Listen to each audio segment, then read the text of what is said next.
and you can't even drive?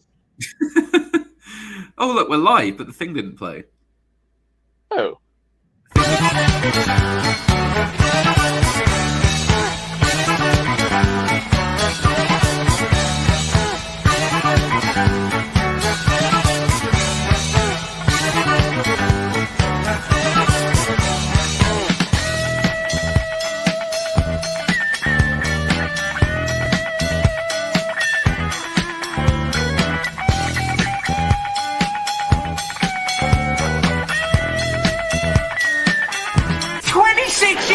And you can't even drive? I can. Are you stupid, eh? Are you a stupid fool? Well, why can't you drive then? You can't even drive! A bit grey today, isn't it? Hello. Hello. Welcome back to the deepest lore of a Monday with myself, Panama Hat, and my good friend, Mr. John D. Hello, Mr. Hat. Hello there. We're here again to talk about T.S. Eliot's The Wasteland, picking up where we left off, and we must get it finished this week. We must finish our analysis and discussion of this seminal work of English poetry. Indeed. So we've started a bit late today because academic agent was detained with other matters. Both foreign and domestic, but he will not be joining us. So it's just going to be Mr. Hat and myself, which is probably for the best. So last week we did a very short explanation of Eliot, and then we did a reading of The Wasteland. And I would very strongly suggest that if you haven't seen last week's installment, that you should watch it before you watch this installment, because it's you need to hear the reading, and you need to sort of get up to speed on, because we've talked about the first two sections of the poem. So I mean, obviously you can certainly watch the stream now, but definitely go back and watch part one to really get the full picture. Wouldn't you agree? Yes, definitely. Go back, have all our introductory notes to Eliot and us reading the entire poem, basically, before we get on. And of course, because you have to do it in order, you can't just jump about with this. This isn't the four quartets, where it's sort of four different elements, if you will. This is a piece that is meant to be. It's been thematically arranged to have a certain effect, so you do really need to start from the beginning with this one. Well, the poem's disappeared off the screen. I don't have any control over that. There's a lot of great information and history in this book, and even a mystery trick that you can learn at the end. So take it from me, Kenneth Michael Benbow Blake. This is a great book to read. So pick it up at your local library now. I can't believe he would interrupt T.S. Eliot to shill some tatty old book about politics or society. Yeah, I mean, we're literally like two of the most popular draws on this channel. Without us, Hat, this show would be in deep trouble, I would say. It would be. Shall we tell people? Should we disencourage them from sending super chats? Yeah, I hope you people understand. When you send super chats, we're not getting any of these super chats. These are going to this greedy little man, this Wizard of Oz behind the curtain. Mr. Eumenides. Yep. Mr. Eugenides, the Smyrna, the Persian merchant. And we're getting none of this. So, don't send super chats. Yeah. Because it doesn't matter that Mr. D and I will stay up all night rehearsing and planning our analysis and coordinating. No, it doesn't matter. We're not going to see a penny. We don't see anything. Yeah. So anyway, I am forced to remind you that you should also check out Academic Agent on Cotto Gottfried. Oh, you're not going to do the show right. Later tonight. I am being forced being forced to remind you of that. So, well, we'll dip into that again later on. Anyway, so we're up to section 3 of the Wasteland. I mean, the Wasteland is as we saw from the reading last week, divided into 5 sections, each of them very different, and each of them quite full of a lot of very dense material. I would say that certainly part 3 and part 5 are probably the most dense with references and allusions to things. So the fire sermon. Yes, the fire sermon, just to bring everyone up to speed, obviously the 3rd section. Now, this is where we really begin to get into the Buddhist-inspired parts of the Wasteland. Eliot drew, and would continue to draw throughout his career, very heavily on Eastern religions, Eastern philosophies, and kind of motifs. And I believe you, Mr. D, you have your copy of the Upanishads with you. Yeah, I would say we should save that until, because that doesn't really come up until the final section. I would say you're right in that the fire sermon does. So the title of this section itself, fire sermon, relates to a sermon by the Buddha called the Fire Sermon, and I have some notes here. I just want to pull them up. So, yes, I mean, as we said with the last week with the Wasteland, it's a sort of I would say an amalgamation, a sort of a gathering of fragments, and yes.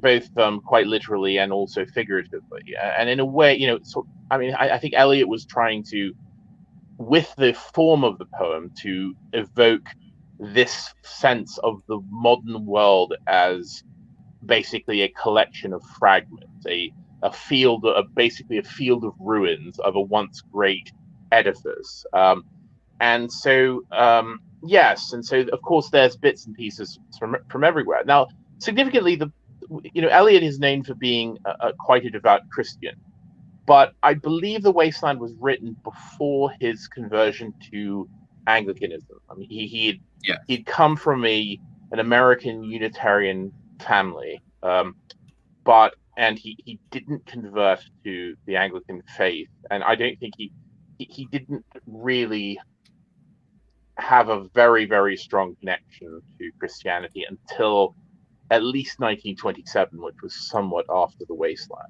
He was beginning to head that way, certainly. And by this time, he was already very kind of, I suppose what you might call a kind of secular Christian. Like he was already very reactionary. Obviously, this poem is all about the modern world and how horrible it is, and very kind of. He was a kind of what you'd call a secular Christian, I suppose.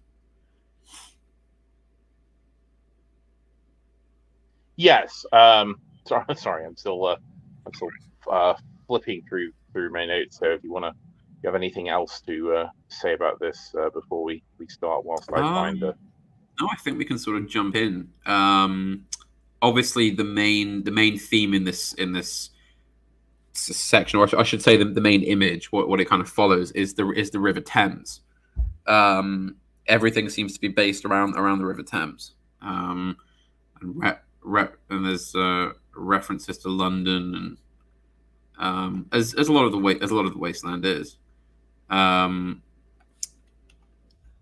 Yes, and so what we're getting also at the beginning of this is he's setting up a kind of dual mythology. So another one of the great sources for a sort of inspiration for the Wasteland is Norse mythology and Germanic mythology, and then by extension kind of a European mythos as conducted through the figure of Richard Wagner. We mentioned last week that Wagner's sort of use of the Eddas, which are these sort of Icelandic epics, which are the kind of origin of most Norse mythology, were sort of a very important revival of interest in this source of European civilization in the 19th century, and I mean, it was an extraordinarily influential kind of revival. As I said, J.R.R. Tolkien drew very heavily upon the Eddas and upon Wagner's interpretation of these works for the Lord of the Ring and other mythology and other of Tolkien's mythologies. So and indeed Eliot as well is alluding heavily to characters specifically from Wagner, but again using Wagner as a conduit for more ancient tales. But again, Yes. it's very much in the spirit of the kind of modern, the fragmentary modernism of the wasteland to sort of need a kind of modern or quasi-modern conduit to connect to an old tradition. I mean, even this sort of foundational mythos of Europe, or certainly of Scandinavia and Germanic peoples, can only be sort of reached by Eliot, can only be reached through a kind of reference, through Wagnerian opera, through this sort of yesterday source. So I think even by referencing the works that he did, there's a sense again of this kind of brokenness of a line of tradition. Yes, again, and it ties into the grand idea of the poem that everything has come crashing down. The blanket has been lifted up, and it turns out that basically this Western civilization is done for, and we only have these fragments and bits and pieces, which is what's been reflected here. So yes, shall we jump into the fire sermon? Yes. Yeah. So of course, the first section we almost get a kind of he's setting us up to think of this bit as a lament. So of course we bet the river's tent is broken. The last fingers of leaf clutch and sink into the wet bank. The wind crosses the brown land unheard. The nymphs are departed. Sweet Thames run softly till I end my song. So again, this is being set up as almost a kind of lament or a song of sorrow. And that's Sweet Thames run softly. I think you will know it, Mr. D, because it's from one of your favorite poets. Actually, it's an Edmund Spenser. Yes, line. it's a bit from an Edmund Spenser poem called the Prothomalion, I believe. That's right. Yes, Prothomalion. Yeah, which is a wedding, a poem traditionally written for a wedding. The Prothomalion. Okay, I just thought I'd read just the first couple of stanzas of the Prothomalion, if you don't mind. Calm was the day, and through the trembling air, sweet-breathing Zephyrus did softly play, a gentle spirit that lightly did delay hot Titan's beams, which then did glister fair, when I, whom sullen care, through discontent of my long fruitless stay in Prince's court, and expectation vain of idle hopes which still do fly away, like empty shadows did afflict my brain, walked forth to ease my pain along the shore of silver streaming Thames, whose rutty bank, which his river hems, was painted all with variable flowers, and all the meads adorned with dainty gems fit to deck maidens' bowers, and crown their paramours against the bridal day, which is not long. Sweet Thames, run softly till I end my song. There in a meadow by the river's side, a flock of nymphs I chanced to espy, all lovely daughters of the flood thereby, with goodly greenish locks all loose untied.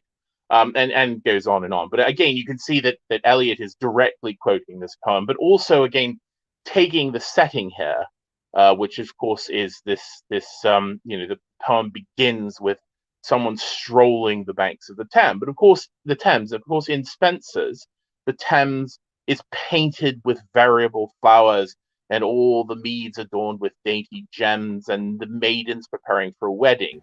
Whereas in the wasteland, it's a very different picture. It's the brown land, unheard. The nymphs are departed, no longer there. Into the mud, you know? Yes, in the next few lines, the river bears no empty bottles, sandwich papers, silk handkerchief, cardboard boxes, cigarette ends, or other testimony of summer nights. The nymphs are departed. And again, rather than this sort of preparation for a wedding feast, you get the detritus of kind of broken and profaned modernism. This is the banks of a ruined Thames. Mm-hmm. All this junk, and of course, notice how the rhythm slams to a halt there. Other testimony of summer nights. Full stop. The nymphs are departed. Full stop.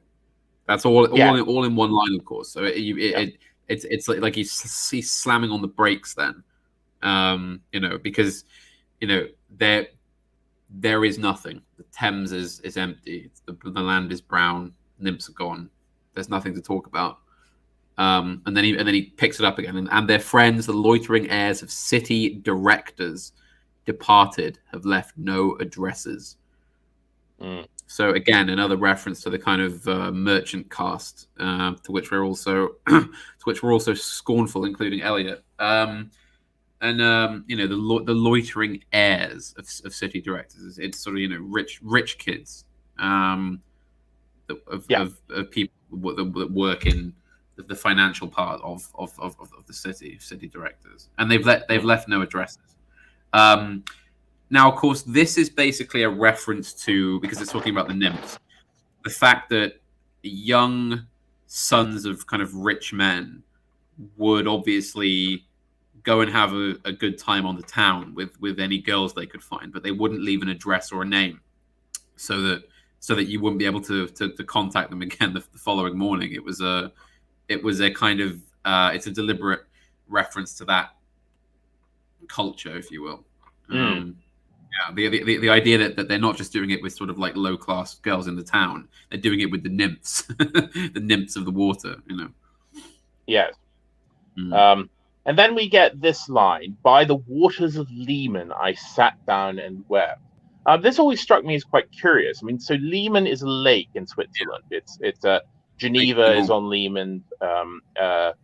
Lake Léman, and Lausanne is on this lake as well. I've always taken this little aside as a reference to Eliot's autobiography himself, because as far as I understand, he had actually gone to Switzerland as a part of a kind of retreat to deal with his sort of psychological distress at this time.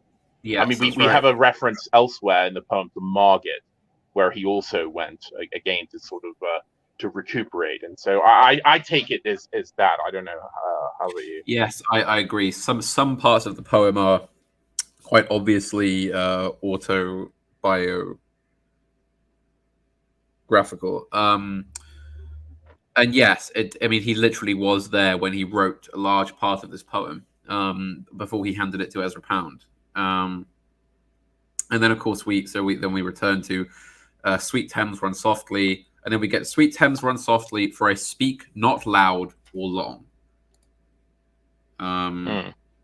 Basically, so it's a kind of a theme in this short section here is just this idea that things are coming to a halt, things are stopping.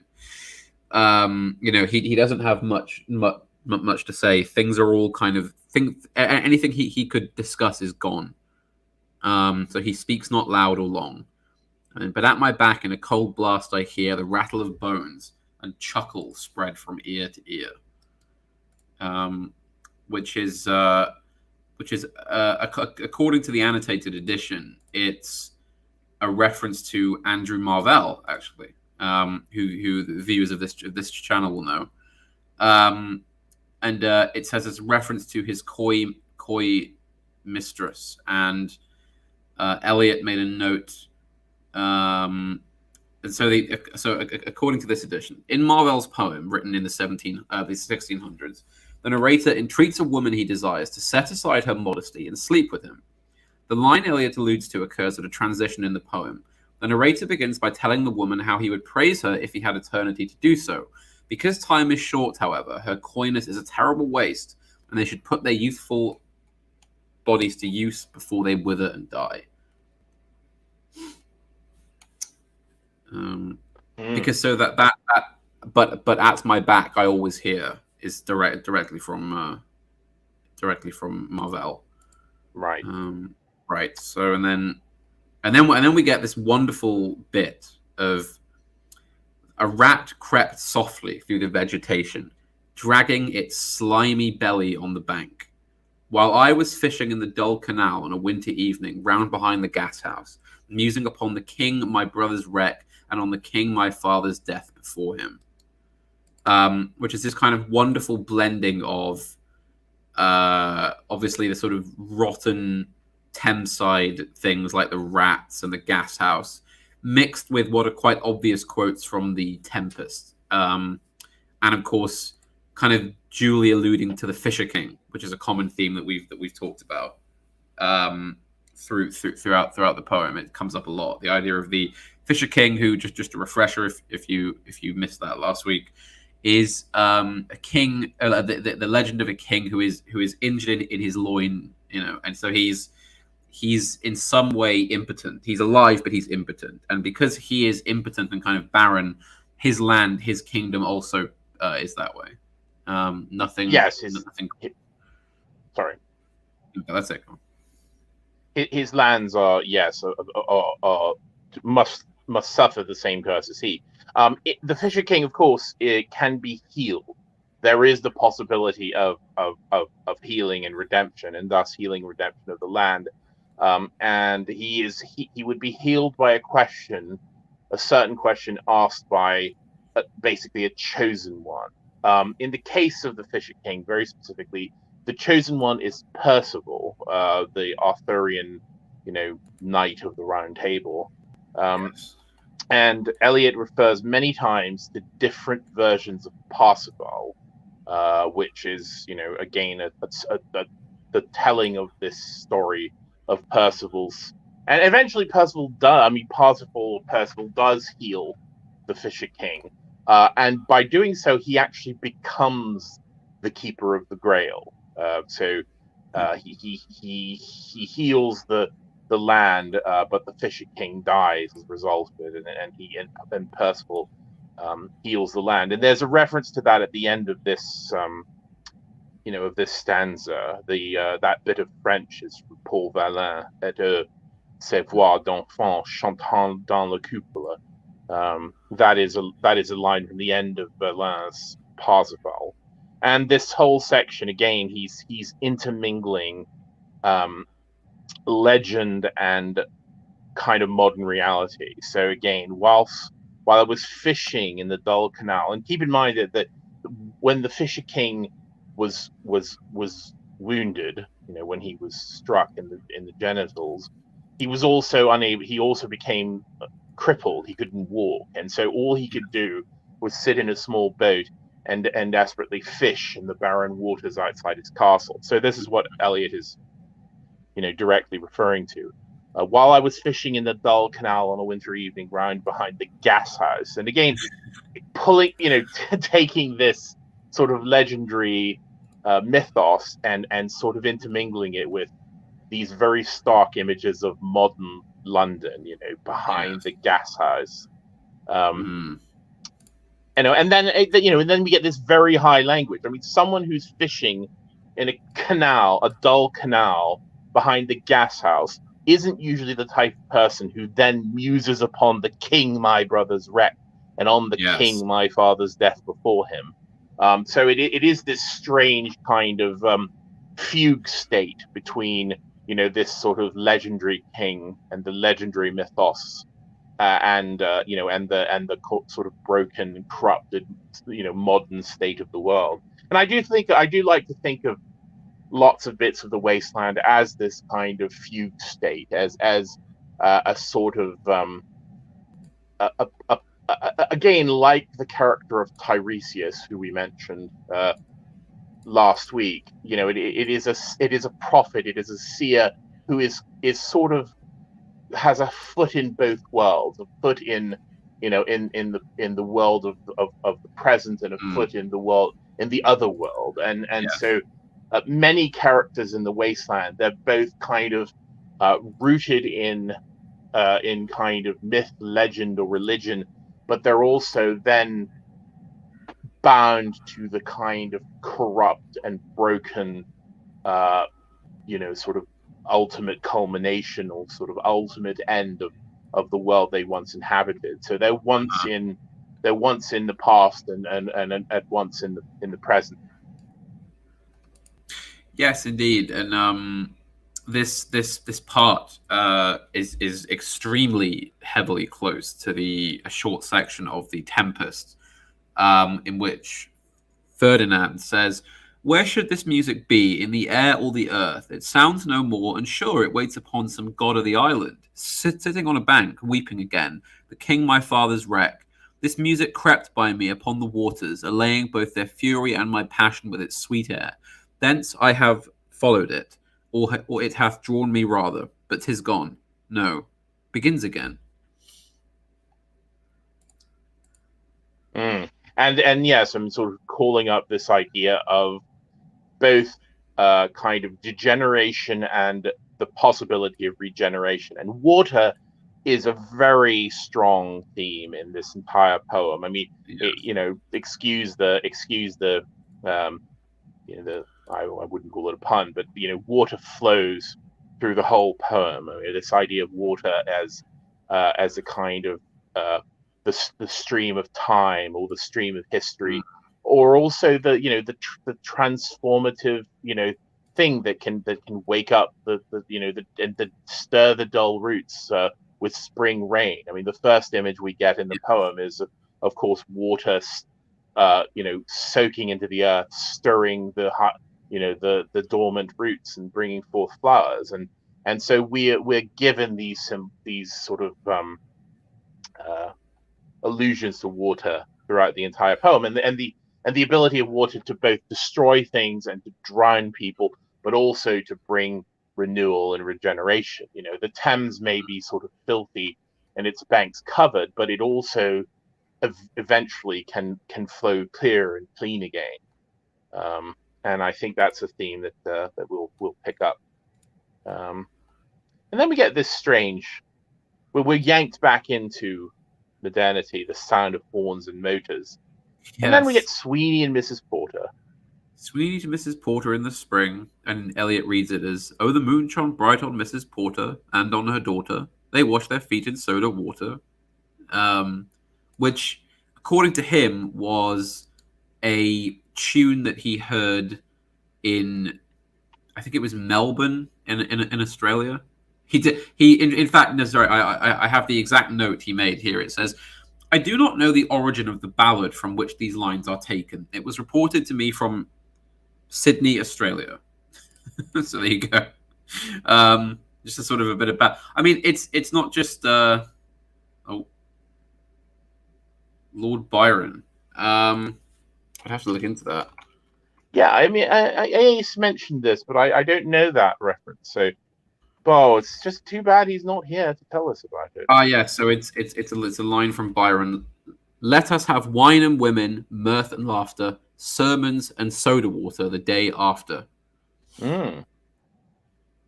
Okay, I see. Wash their feet in soda water. Right. Okay. And then we get is it Verlaine, you said? Yeah, Paul Verlaine.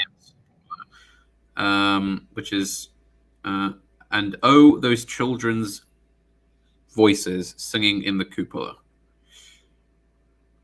Yes. Which is another, apparently, according to the annotated edition, another reference to the Fisher King, because it's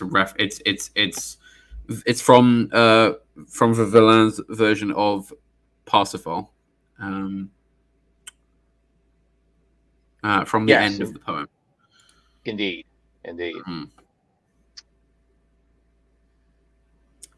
Right, and then we get another call to the bird song.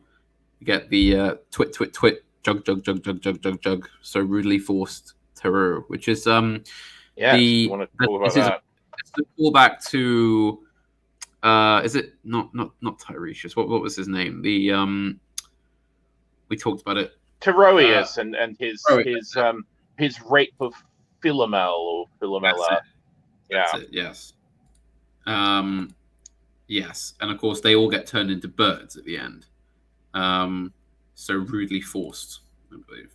So rudely forced, basically referring to her rape and murder. Yes. And then literally calling his name Teroius. Yes. And then we move on to probably the most directly anti-bourgeois part of the poem. This next verse, and this actually was where it's quite a famous line now that was cut from the poem by Ezra Pound. Quite ironically, given Ezra Pound's feelings about this particular ethnicity of people. But basically, the original poem had a lot more references to Jews and money. And there was a line in the poem which went something like Graves disease in a dead Jew's eye, I think was one of the lines. Yeah. Graves disease in a dead Jew's eye, among other things. And a lot of that got cut. So instead we have what remains. If you just scroll down slightly there, because so we got the unreal city under the brown fog of a winter noon. Mr. Eugenides, the Smyrna merchant, unshaven with a pocket full of currants, CIF London, documents at sight, asked me in demotic French to luncheon at the Cannon Street Hotel, followed by a weekend at the Metropole.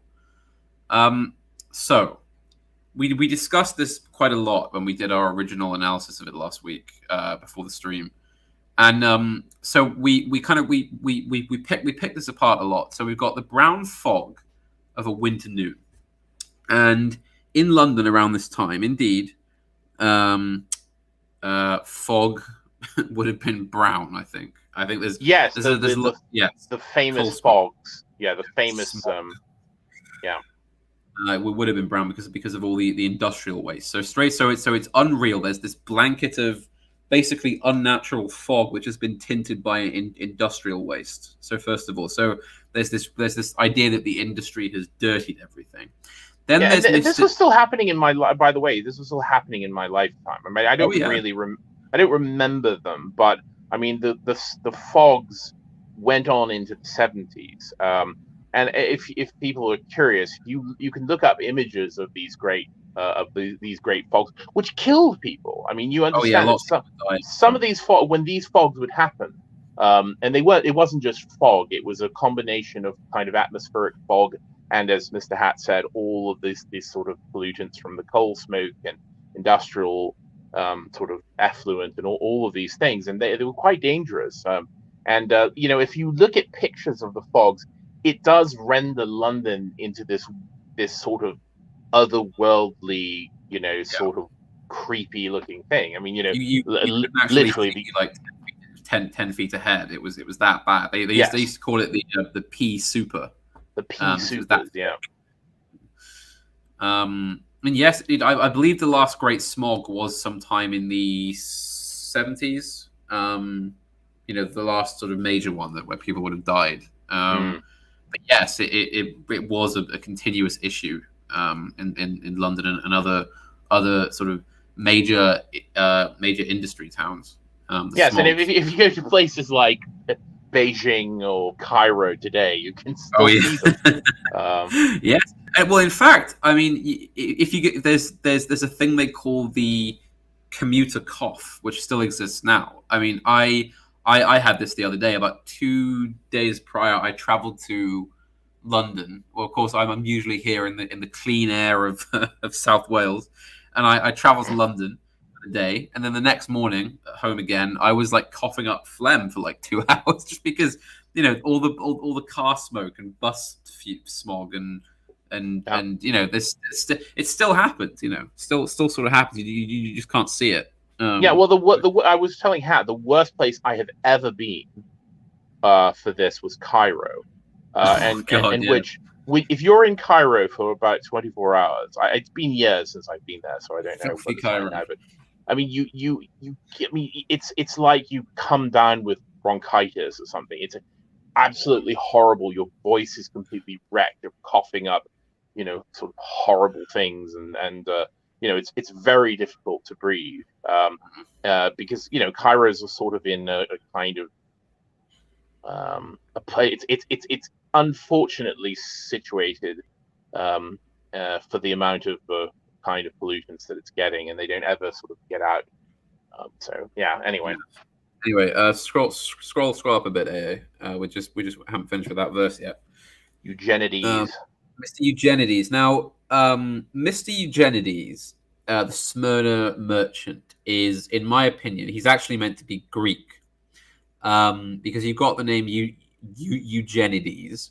Yeah. And then it mentions Smyrna, and at this time, when the poem was being written, or perhaps slightly before, there was, of course, a war going on between the Greeks and the Turks after World War One, because Greece claimed large areas of land in Asia Minor, in Anatolia, including Smyrna, which was very ethnically Greek, as were large other areas of the coast. I think they also claimed Constantinople as well. It's this thing called the Megali idea, the idea that Greece has kind of these claims to territory in Asia Minor as well as in Europe. So there was a war over it, and the Greeks were advancing into Anatolia. Unfortunately, in my opinion, the Greeks lost. They were finally driven out by the Turks, and pushed out of Asia Minor. And Smyrna was actually burned. The old ancient city of Smyrna was completely razed to the ground by an enormous fire. And I think there was then a population accord between the Greeks and the Turks. So all the Greeks in Turkey, all like sort of 2 or 3 million of them had to leave, and all the Turks and Greeks, and again, 2 or 3 million of them had to leave and go to Turkey. So yes, this reference to Smyrna. So basically, the idea is that Mr. Eugenides is traveling. He's going around the place. He's arrived in London. By the way, keep in mind, Smyrna, which is now called the city of Izmir in Turkey, is still a very important port city. So the events that Mr. Hat was talking about, I think happened in. I think the changeover was in like 1930. So it was it later on? Yeah, I think it became Izmir in 1930. So it was. But certainly within the the echoes of the composition of this poem. So yeah. Anyway. Yes. And then so we got, obviously he's unshaven, so he has this stubble. He's I mean, and anyone who's ever seen like a sort of trader, sort of middle class type from that part of the world knows what Eliot's talking about. The prickly hair and the stubble all over the cheeks. I'm sure you know what I'm talking about, Mr. D. With these sorts of characters, with a pocket full of currents. Now I'm going to have to refer to my notes again because this is quite significant. The currents. This is Eliot notes that the currents were quoted at a price, carriage and insurance fee to London, and the bill of lading, etc., were to be handed to the buyer upon payment of the site draft. So carriage and insurance, CIF. So basically, this is an old trading law. It's not talking about literal currents. I don't think, as in currents that you have in a scone or whatever. It's to do with basically trading and money. He's trading. I mean, he's trading. He's an importer of currents from, again, that part of the world. And when you talk about current, like the dried things that you have in scones, those are not red currants. Those are not dried like sort of the currant fruit. They're actually sort of raisins, they're small raisins, called currants. The etymology of that is unclear. It may actually come from the word Corinth. Yes. But yes, Had is right. I mean, he's talking about his role as a kind of a merchant, as an importer into London, and then this would be, certainly at that time, London was a major kind of international port for imports, yes. And certainly into Britain. And the paperwork has to be handed over at once. So again, it's all this imagery to do with trading and money and paperwork and all this sort of thing. And then he asked me in Demotic French. Now, I think this is actually a very clever subtlety here, because Eliot says Demotic French, and that sounds very learned, doesn't it? The idea of Demotic French, as if it's a kind of higher form. But of course, all that means is common French. It means the French that's spoken every day. Like it's just French. It's not anything special. It sounds better than it is, Demotic French. Because of course the whole idea is that this is a merchant. He's got money, but he's not cultured. He hasn't had a shave before he arrives. He's talking just in everyday French. He doesn't sound anything more than what he is. And to luncheon at the Cannon Street Hotel, followed by a weekend at the Metropole. So again, I believe the Metropole Hotel is still there, isn't it? I don't know. I mean, the Cannons. I believe there's still a hotel on Cannon Street, but I don't know about the Metropole. Right. Probably in some form these remain. According to the notes, it's still there. The Cannon Street Hotel is apparently still there. A hotel in central London. Okay, so yes. Shall we charge on? Yeah, so there's your verse about the thieving merchant middle classes swanning around the place. I mean, again, don't take these fragments independently. So imagine the brown land with the river, with everything that's just piled into it. Everything's dying, the nymphs have gone, but there's still this like random foreign merchant like swanning around, doing his business. I mean, this will be quite a common sight for anybody that's actually been to London in recent times. That it really does feel like this. There seems to be nothing except foreign merchants making money. Anyway, so we got the next section, which after a bit. So this is the section we talked about of the typist, the young woman. This is a very prominent part of the poem. So note in the first line there, we get the evocation of the violet hour, and this is something that is really associated with Eliot. That term comes up elsewhere in the poem as well, the violet hour. And Eliot is he refers to it both in the morning and in the evening. So basically, this is this moment, and everyone has seen it. This moment where, if the weather is right, at either dawn or dusk, there is a period of 20, 30 minutes where the kind of the air takes on this violet hue. It is this point in the transition of the sun, either at dawn or dusk, where you get this very kind of bluish violet light that sort of bathes everything, and it makes everything look very strange. And sort of Eliot is calling up that image to refer to a kind of transitional period. This moment of magic, this moment when the world is transfigured into this strange, in this strange moment from which it emerges quite quickly. So and of course when he talks about the Violet Hour, it is always also referring to a kind of transitional moment. And here, the Violet Hour is literally the end of the workday, when the eyes and back turn upward from the desk, when the human engine waits like a taxi, throbbing, waiting. And so again, this moment of transition, but it's also, I think, a moment of transition from the poem. You know, we've gotten this sort of evocation of the Thames, both past and present. We've gotten this sort of evocation of this tale of rape, this classical tale of rape and murder and transformation. You know, the transformation of the victims of that into birds. Then we get this little bit about Mr. Eugenides, and so now we get this entire scene. And I think it's very important that he's again brought up that evocation of Toroeus and Philomela right before this bit.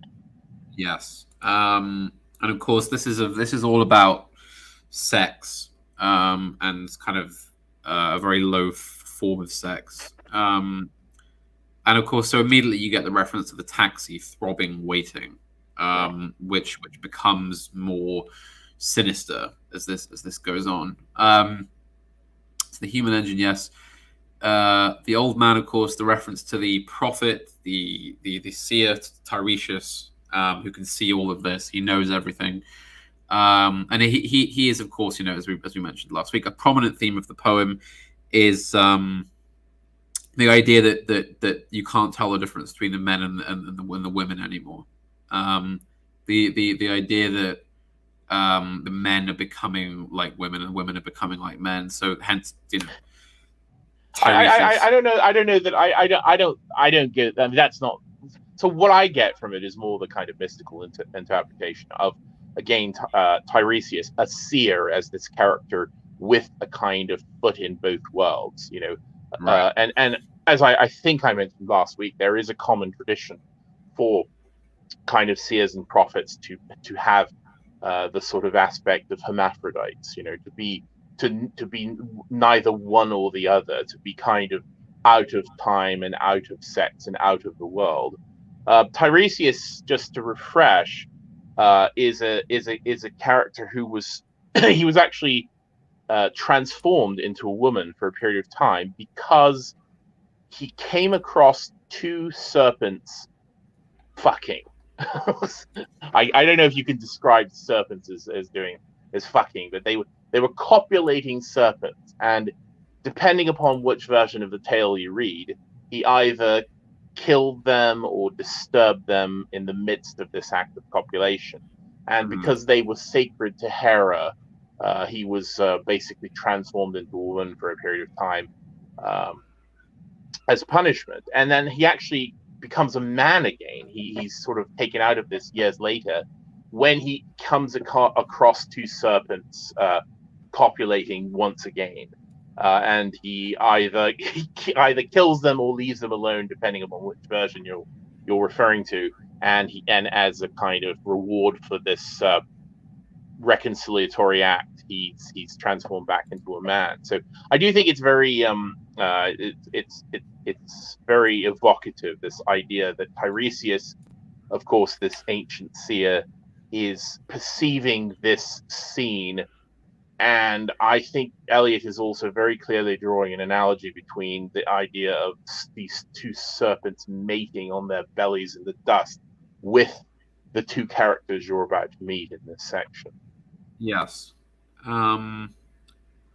So, yes, the Violet Hour, again, the evening hour that strives homeward and brings the sailor home from sea. Another reference to adventuring that we saw last time. Lots of references to the idea of the archetypical man, or the adventurer, the kind of hero going out to sea. And there will be more and more frequent references to the sea and seafaring and boats as this goes along. Yeah. And of course, this would be a very specific type of sailor, because this is, of course, the sailor who goes out to, daily to do, to bring in the catch and then comes home at night. Yeah, it's a sort of longshoreman. Longshoreman, yeah. So then after that brief glimpse of the heroic, we then immediately come back to the typist home at tea time, clears her breakfast. So she's come home after a day of work, and she's cleared up what she left there that morning. She lights the stove and lays out food in tins. Food in tins. So, kind of archetypical bug woman here, eating food out of the tins. Yeah, tinned food. She didn't wash up. She didn't do the washing up at breakfast. No. She comes home, has to clear it away, and then she pulls out basically tins for dinner. Yes. Out of the window, perilously spread her drying combinations touched by the sun's last rays. So, as the sun is finally going away for the day, you just see her laundry perilously spread out of the windows. It could. She's the idea is she's pushed here. So this is quite a hard life she's living. She's putting her clothes out the window to dry. She's eating food out of tins, and then it says, of course, on her divan are piled at night her bed, stockings, slippers, camisoles, and stays. Which it's interesting because I think between when it was written and now, the image has a different effect. The stocking, slippers, camisoles, and stays, because at the time that would have been a very mundane and quite vulgar line, basically. Whereas now it has even a slightly higher class aspect to it, because the idea of a woman wearing stockings and camisoles and stays, and any women that do that now. But yes, and of course she doesn't have a bed. She has a divan, which is kind of I think we compared it to a sort of like a chaise longue or a kind of couch. Yeah. And it's an interesting word to use here because it has an enormous connotation all throughout literature and art to kind of Oriental eroticism. Yeah. So, for example, if you look up kind of Orientalist depictions of harems, there will be divans in them with usually with quite a voluptuous naked woman lying on it. And the idea that it's a kind of bed of sin or a bed of pleasure, it's a place for sex, essentially. Is what Eliot is telling us here. Or voluptuousness. I mean, we get this sort of image of sort of Delacroix, the sort of Orientalist fantasy of women in harem and which of course is contrasted with this typist, who's got her miserable undergarments drying in the sun, who's eating food out of tins. I think he's deliberately sort of making this contrast as in a very biting and satirical way. I don't think, and as you said, Hat, I don't think this comes through maybe to the modern reader as it certainly would have at the time. I think there's also in many places in the poem this allusion to the idea of modern people being homeless, in other words, not being out of place and being sort of unable to fit in. I mean, I talked about the connotation of waste, the wasteland, waste being something that is surplus to purposes, or something that is spent, and something that is removed from the world. I mean, what do you do with waste? Waste is expelled. You expel waste from your body. You expel rubbish from your bins. And this woman is also sort of waste. I mean, she has no bed. She has no place to put her underclothes. She's drying them in the sun.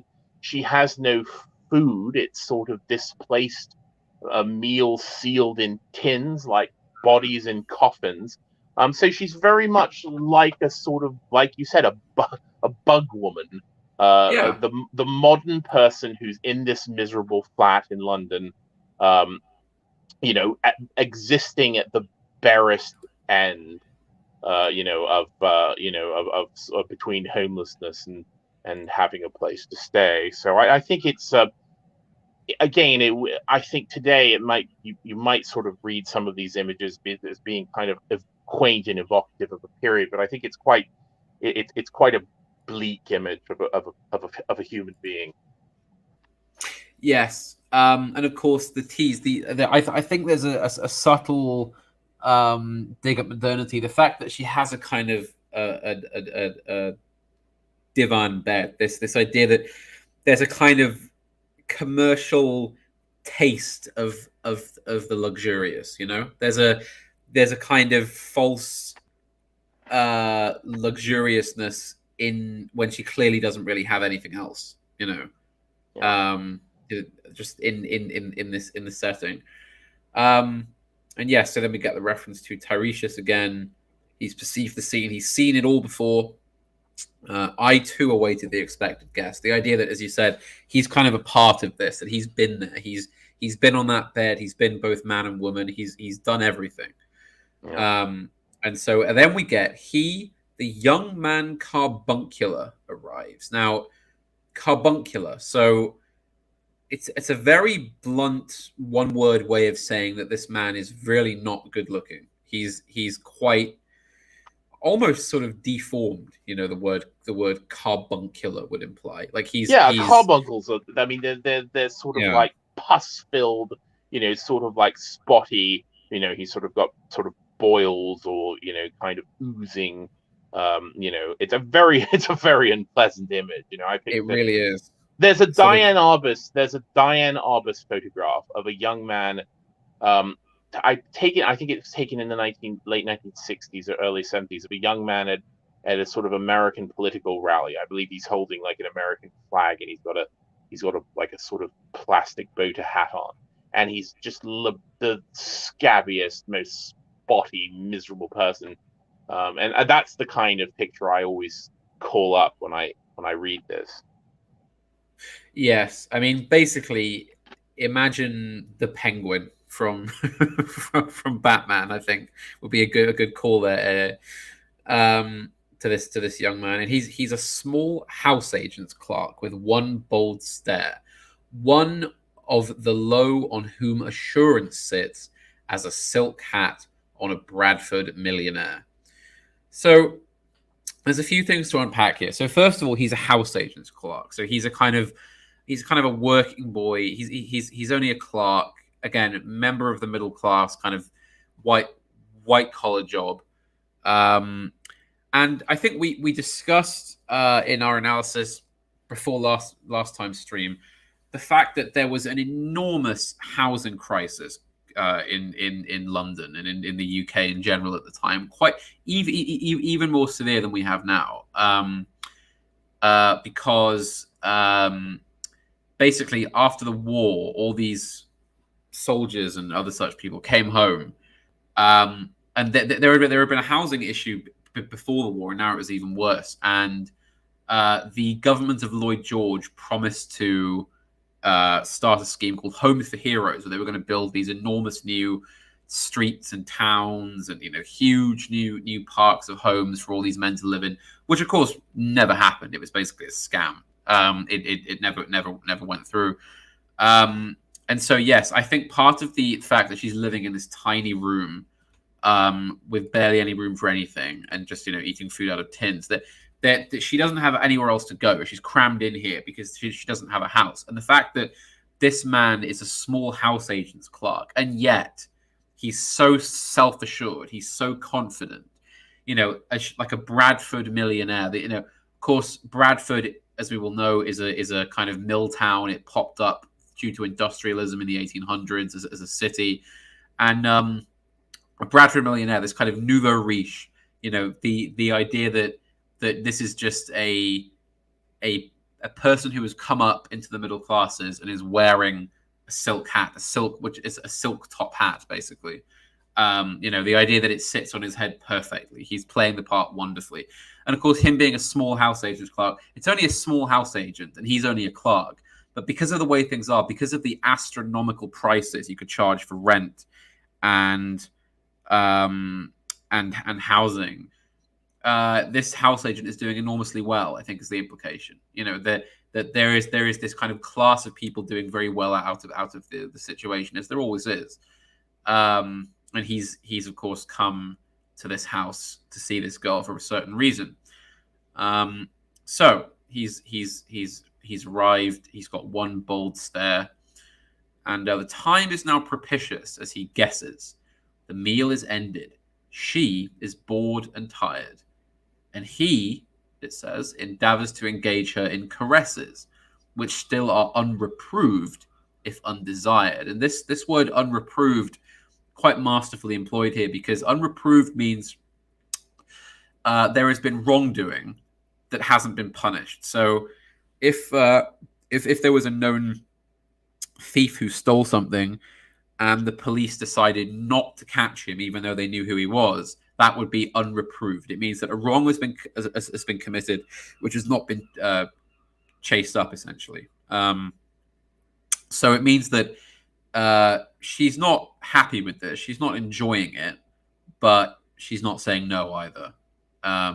She doesn't want it. And then, flushed and decided, he assaults at once. Exploring hands encounter no defense. So, again, he's leaping upon this girl, getting his hands all over her. Obviously, exploring hands, no defense. She's not putting up any resistance because she just doesn't care. She's just not bothered at this point. And then his vanity requires no response and makes a welcome of indifference. So what you have here is he thinks he's being, it seems he's being very kind of, to him this is a kind of vain act. He's pleased with himself. The fact that she's not, she doesn't want it, but she also doesn't not want it, is pleasing to him in some way. It appeals to his sense of vanity. So then, if you could just scroll the poem down a few lines, and we'll move on. Oh, there we go. So then, I, Tiresias, have forsuffered all and acted on this same divan or bed.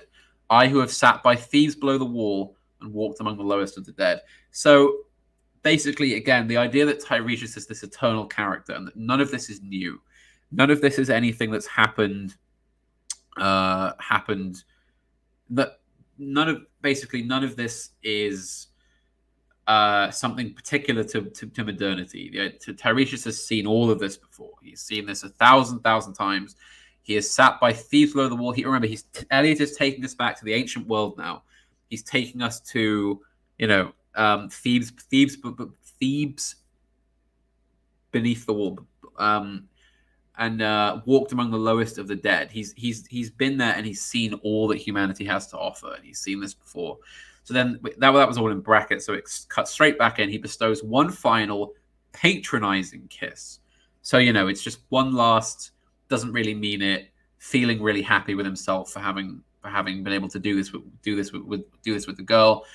And then he gropes his way, finding the stairs unlit. So there's no light in the stairwell, and he gropes his way. Of course, quite an obvious sexual connotation there with grope. Yes, he's just groped her unlit stairs, so to speak. Yes, there you go. And then she turns and looks a moment in the glass, hardly aware of her departed lover. So again, she just doesn't care. She just doesn't she's not really there at the moment. She's not thinking about any of this. Her brain allows one half-formed thought to pass. Well, now that's done, I'm glad it's over. That's that. that's what's happening in this room. And yes, and again, it's a reduction of the kind of the sacred act of copulation, which of course leads to the creation of new life. It's the reduction of this to a purely mechanical, unmeaningful, unwanted, not even scandalous, not even degenerate. I mean, just boring, just completely unmoving in any way. There's no lust here.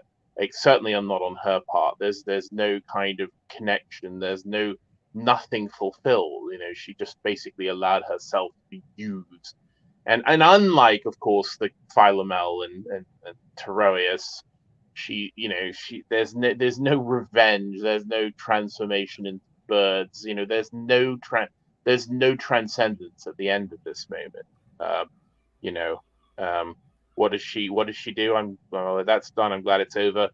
And then this next section kind of puts an even more miserable cap on it all. Yeah. Paces about her room again alone, smooths her hair with an automatic hand, and puts a record on the gramophone. Yeah, which is a very T.S. Eliot line. Yeah, master of the anticlimax was T.S. Eliot. Anyway, so yes, as you say, we'll pick up the pace a bit, I think. So try and get this a bit quicker. So this next section, this is where we start to get Wagnerian, isn't it? Yes, we get that. This is sort of the lead into that. This line this is also from you quoted this poem earlier. This music crept by me upon the waters. I can't remember which poem that's from, but it's another direct quotation from the Tempest. Sorry, yeah, that's getting a bit muddled. Well, there is a lot going on here. Yes, and along the Strand up Queen Victoria Street, a city I can sometimes hear, beside a public bar in Lower Thames Street. So again, he's setting this in a very specific location. He's giving very specific concrete images to this scene. The pleasant winding of a mandolin, as Eliot says in his reading, and a clatter and a chatter from within, where fishermen lounge at noon, where the walls of Magnus Martyr hold inexplicable splendor of Ionian white and gold. And so he's there very deftly in a couple of lines contrasted this public bar with a church. Yeah. Pub church, kind of flicking between each one, and the Ionian white and gold.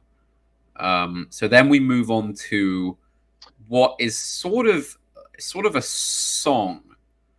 So let me give just a little bit of a explanation of this. So as I said, Eliot draws very heavily on Richard Wagner and Wagner's the Ring cycle, the Ring des Nibelungen, and which of course has sort of multiple parts. The Ring cycle is a very sort of complex bit of multimedia. In a way, it was very much a kind of, I would say, huge sort of push towards the modern idea of entertainment. I mean, the Wagnerian opera was very much the kind of, multimedia, IMAX, presentation of its day. It was a giant spectacle. It was this complete reimagining of what the kind of theater was and what the opera was, and so in a way, it's a very kind of something we recognize. I mean, I think within Wagner are the seeds of sort of today's media culture and the way we sort of think about things like films. A lot of those tropes were kind of established in the Wagnerian theater of the day. But the Ring cycle is it draws upon, as I said, these Icelandic epics, the Eddas, but it also draws a bit from Germanic myths of the Nibelungen, and partially, draws from Wagner himself. I mean, he made up bits and pieces, and there's lots of kind of bits of his own mythology there, and it's very much akin to Tolkien, if we want to find an English language sort of comparison. And as I said, Tolkien drew heavily from Wagner as well. But I didn't want to go over the entire story of the Ring cycle, but very, very specifically, this section refers to 3 characters from the Ring called the Rhine Maidens. The Rhine Maidens are very interesting because they're three characters. They're called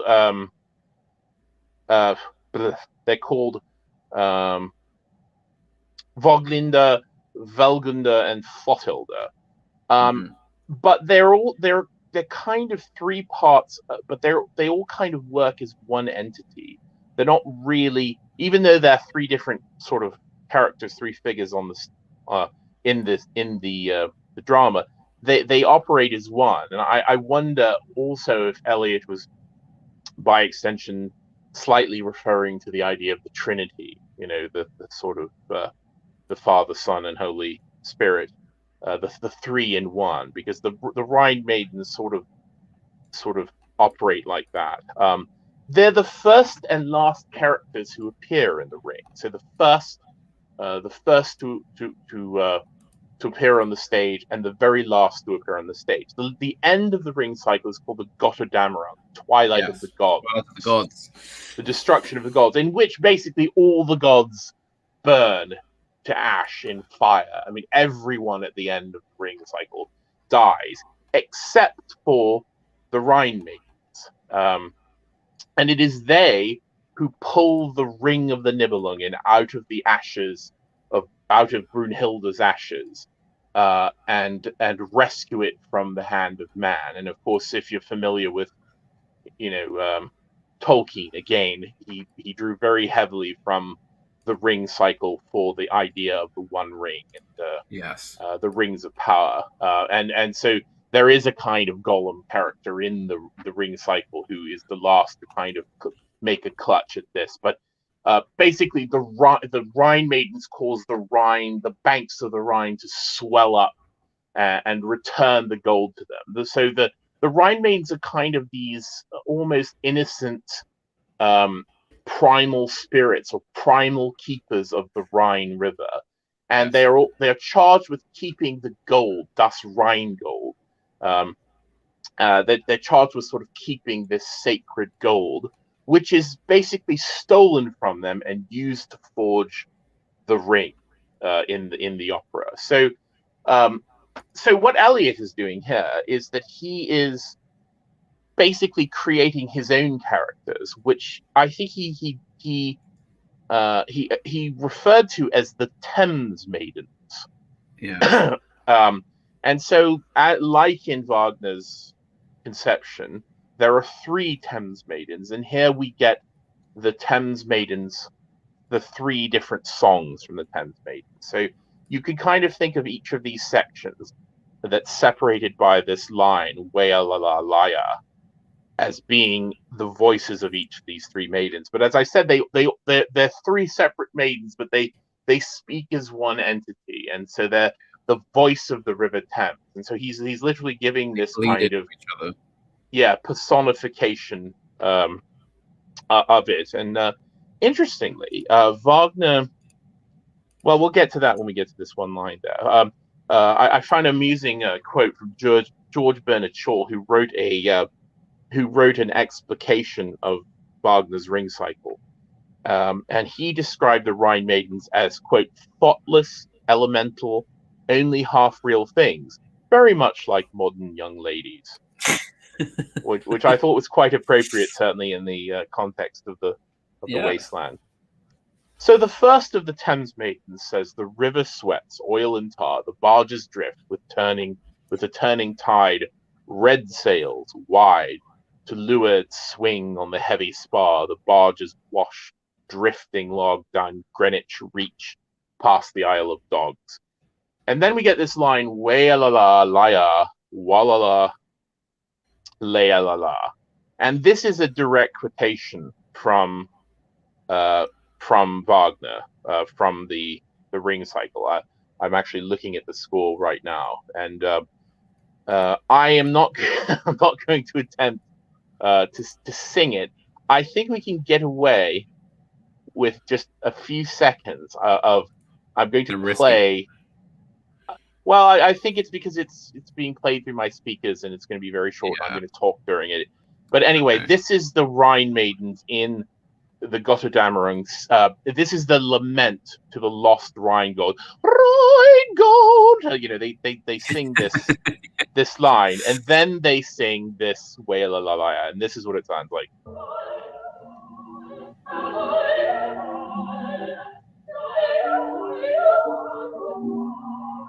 So la la la la la la la, and when you listen to like Eliot's reading, he sort of sings the line, and Mr. Hat sort of gave a musical lilt to that line, but that is the origin of it. This is a part of the Wasteland that always stumps people. If you're not familiar with Wagner and with the Ring cycle, and you're not familiar with the Rhine Maidens, you're not going to know what the hell Wailalalaya is. But that is what it's from. So Yeah. so he's very he's very specifically referring to it there.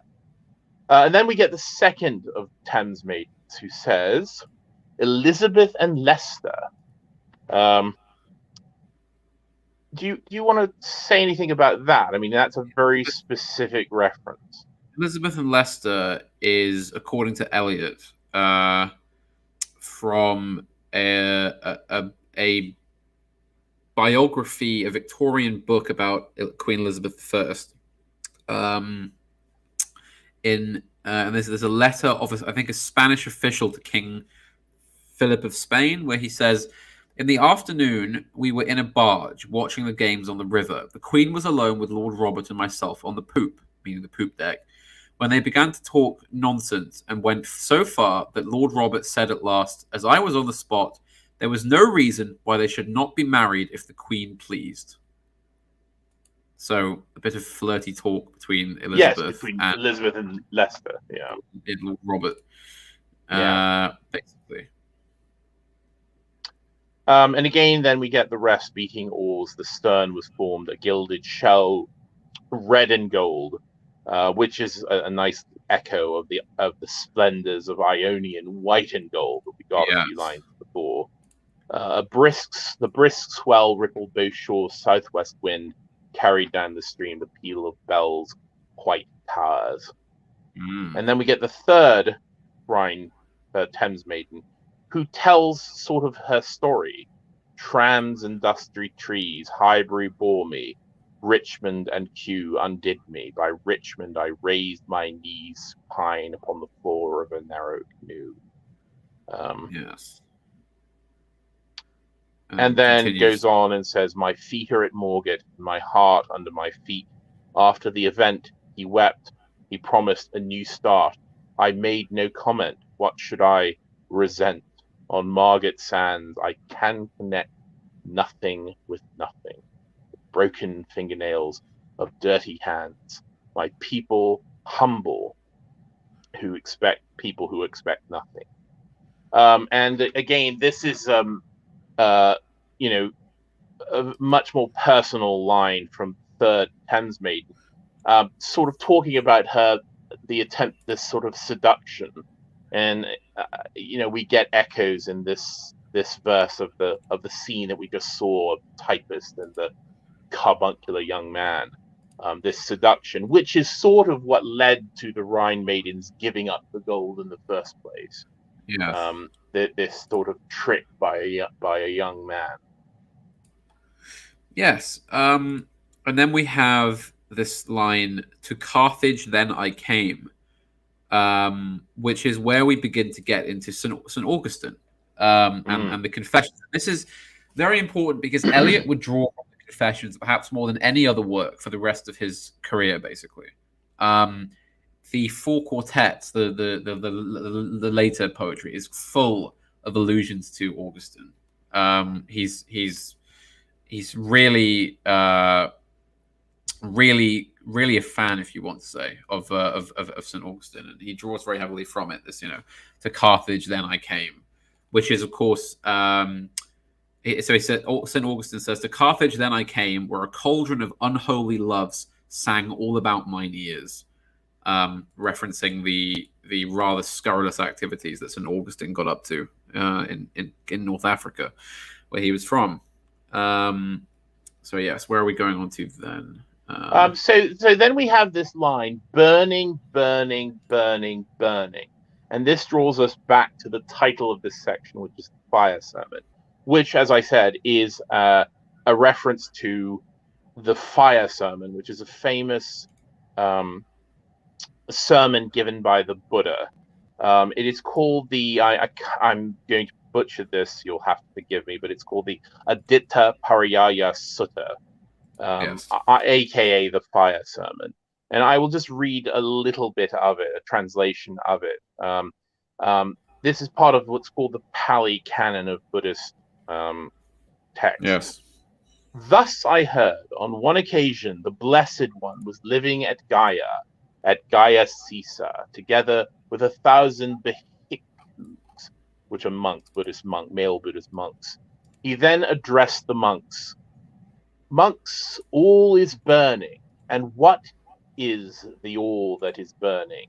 The eye is burning, forms are burning, eye consciousness is burning, eye contact is burning.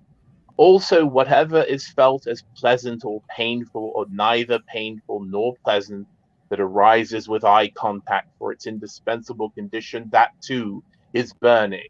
Burning with what? Burning with the fire of lust, with the fire of hate, with the fire of delusion. I say it is burning with birth, aging, and death, with sorrows, with lamentations, with pains, with griefs, with despairs. And it goes on basically to describe the senses, the kind of our contact with the material world as being the source of one of the great sources of suffering. Yes.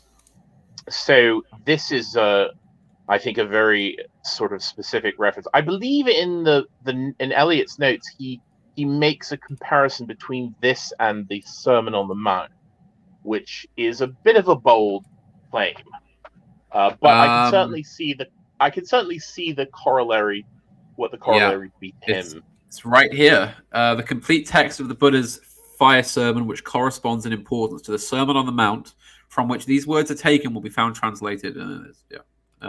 Yes, and there are many translations of it, and you certainly, you may want to read the whole thing, but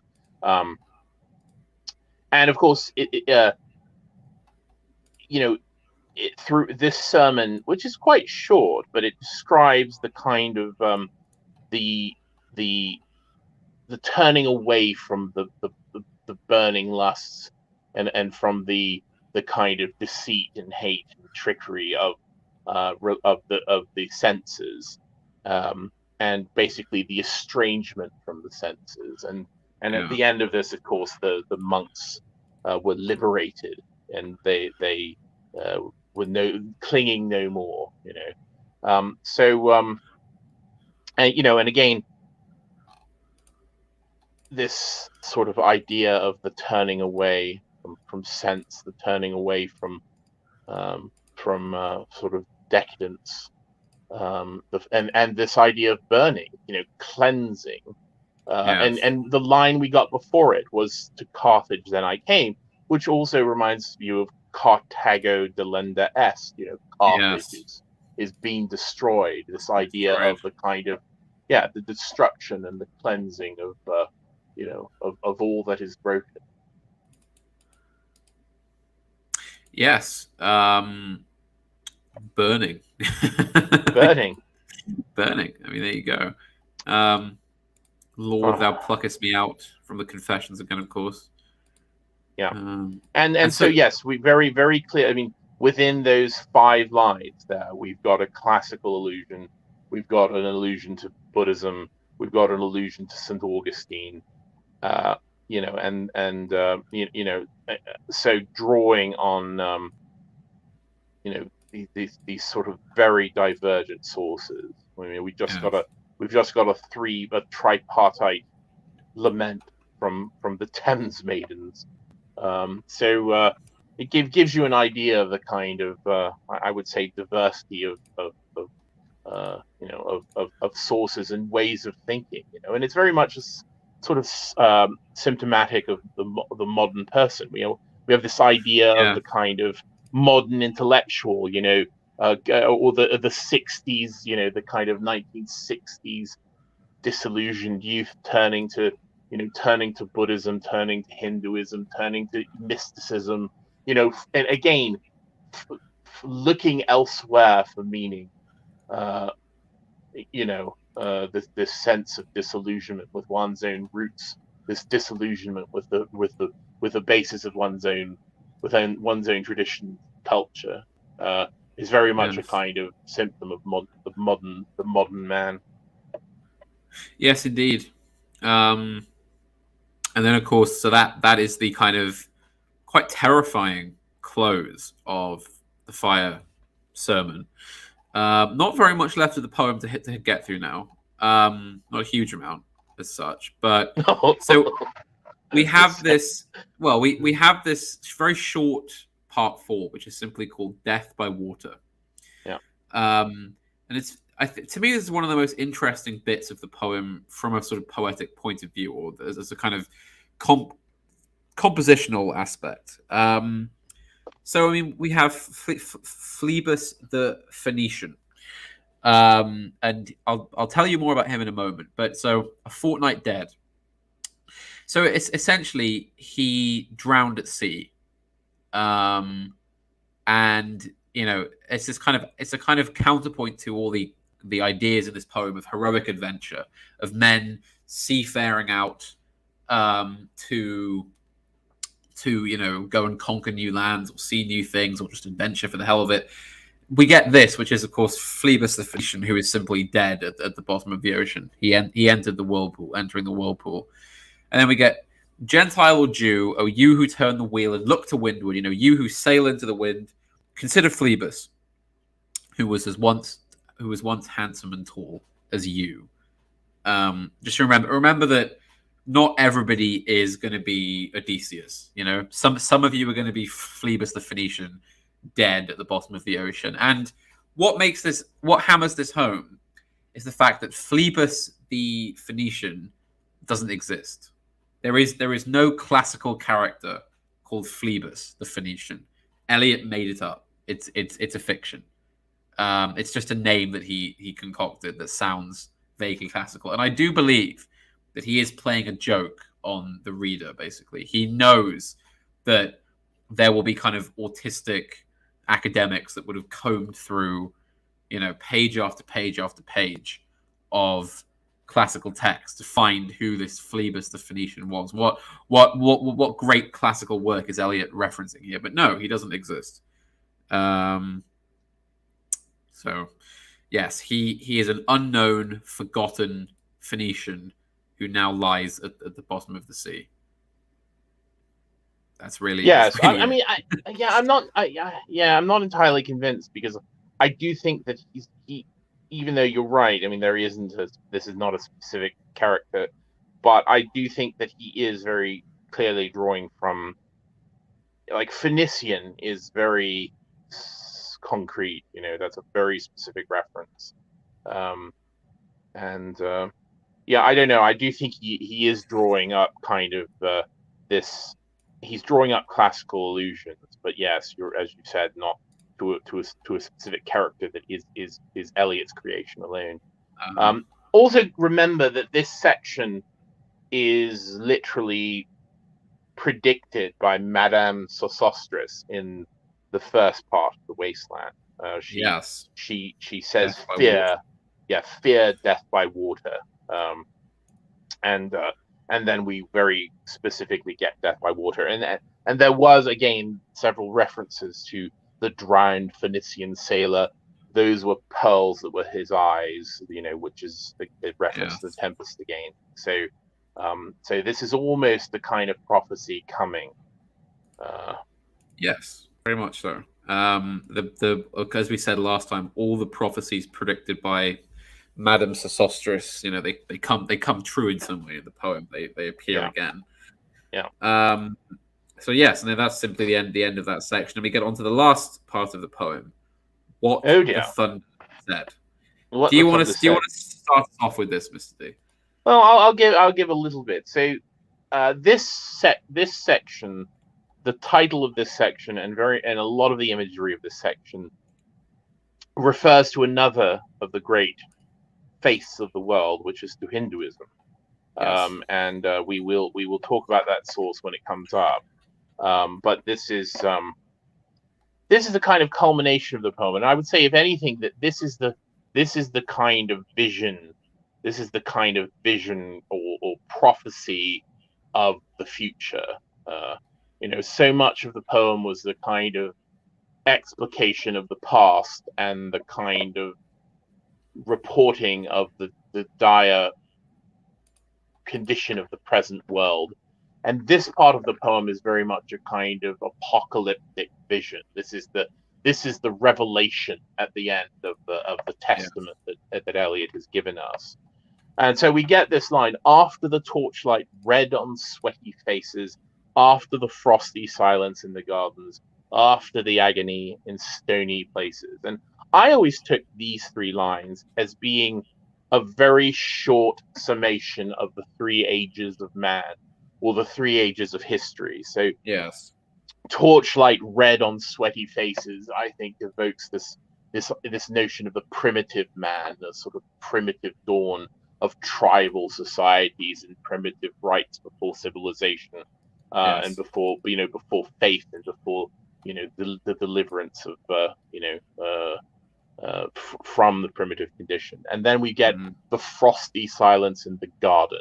The garden, very much like Marvell, the garden as a man-made place, as sort of nature arranged by man. And of course, frosty silence.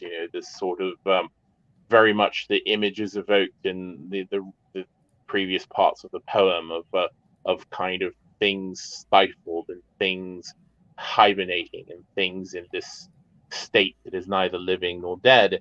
And then, of course, the future, which is, of course, agony in stony places. This sort of the agony of the last days of man amongst the ruins, the barrens, and the rocks. Yes, and so I always quite like that little section there. The shouting and the crying, prison and palace, and reverberation of thunder of spring over distant mountains. And so much of the beginning of this section is, I would say, almost hallucinatory. These are the kind of slightly half mad ravings of someone, of a starving man, or a man driven mad by circumstances or by desperation. Or the man who is dying of thirst, And I think that we get this very clear allusion to the idea of parched, the idea of being dry. But it's not just thirst. It's not just physical thirst. It's a spiritual thirst. This is modern man parched from the lack of contact with the renewing and regenerating and holy water. Yes. Indeed. Yeah, I think you're absolutely spot on there. And I think, again, this poem is not as inaccessible as many critics pretend it is. I think it's really quite clear in a lot of parts. This idea of the sterility and the idea of kind of madness being induced because of the thirst. You're going mad with thirst. You can't drink. No matter how much you want to, especially that's. Oh, sorry. I was going to say the verses that most of the verses in this section don't have much punctuation at all. The idea that it's kind of manic, Yes, exactly. In fact, there's no punctuation at all until we get to the sort of fourth stanza. And then again, the punctuation almost leaves until near the middle or beginning of the end of the poem. So yes, and I think that it does imply this kind of breathlessness. I mean, even the way this is written: here is no water, but only rock, and no water, in the sandy road, the road winding above among the mountains, which are mountains of rock without water. And again, it's constantly kind of these feedback loops back to the word rock. Back to the word water and rock and water and spring and sterile thunder, and it's this piling up of images, that wonderful kind of sinister image of the dead mountain mouth of carious teeth that cannot spit. And as we said, I mean, this is very visceral writing. This is a very sort of imagistic and very clear.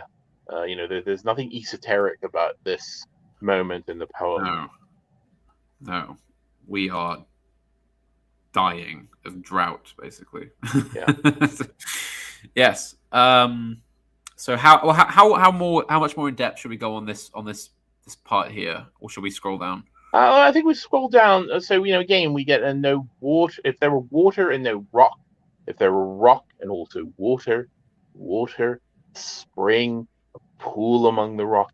If there was sound of water only. I mean, these are the kind of breathless, desperate utterances, of the kind of dying man. Yeah. And again, for Eliot, this was not just physical death. This was spiritual death. Yes.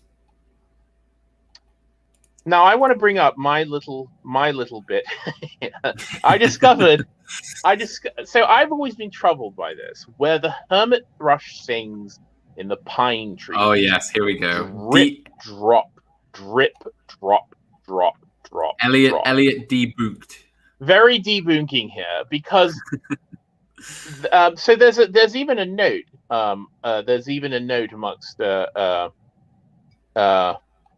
Eliot's note. This is Turdus Aeonlashkai Paleasi, the hermit thrush, which I have heard in Quebec County. Chapman says, Handbook of Birds of East and North America, it is most at home in secluded woodlands and thickety retreats. Its notes are not remarkable for variety of volume, but in purity and sweetness of tone and exquisite modulation they are unequaled. Its water-dripping song is justly celebrated. So we made note of the fact that perhaps Eliot's notes should not be trusted. I mean, Eliot almost becomes an unreliable narrator. If you have heard a hermit thrush, and I invite I don't have any paired, unfortunately, to play, but if you go on the internet, there's many resources for bird songs. There's whole websites full of them. You can listen to every song that the hermit thrush makes, and there is no. The British Society of Birds, I believe, has every bird call. Yes. Yeah. And there is no song that the hermit thrush makes that sounds like drip, drop, drop, drop, drop, drop, drop. There is no water dripping song associated with hermit thrush. And so I actually found a short paper that someone else had written, basically also bringing this up. I was so excited because I thought that I was the only one who'd ever noticed this, the fact that this didn't make any sense. Because, of course, when I was going through this poem, I was combing through it and very excitedly trying to kind of dig up all these things and confirm them. And that's not true. Doesn't make that sound. But yeah, there's a short paper that someone wrote talking about this, and their theory is that he's actually referring to the call of the saw-whet owl, which is a tiny little owl that lives in the northern hemispheres of the world, and it does make a song. It does make a noise that is drip, drop, drop, drop, drop. But yeah, so so if I may be permitted to say that this can only be viewed as a mistake by Eliot. I mean, of course, bold claims there. It's a bold claim. I mean, of course, as a poet, hermit thrush it sounds wonderful. You couldn't say where the saw-whet owl sings in the pine trees. It doesn't have the same force. No. So I don't know. It's not unpoetic. Saw-whet owl. Saw-whet owl. Anyway, so this is completely inconsequential, and it doesn't matter.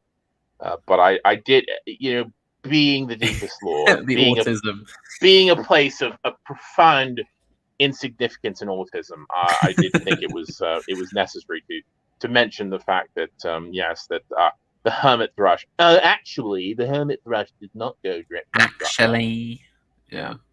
Anyway, what's next, Hat? All right. AA's just showing everyone the notes there on the annotated edition. Yes. So then we got, who is the third who always walks? Oh, no, there we go. Yep.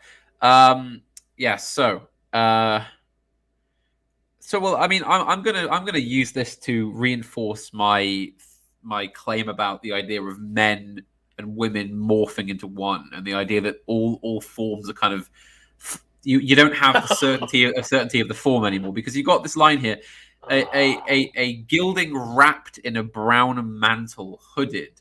I do not know whether a man or a woman. But who is that on the other side of you? And the third who always walks beside you, the third. Just check this because I made because this is so the third who always walks behind you. So Eliot says 360.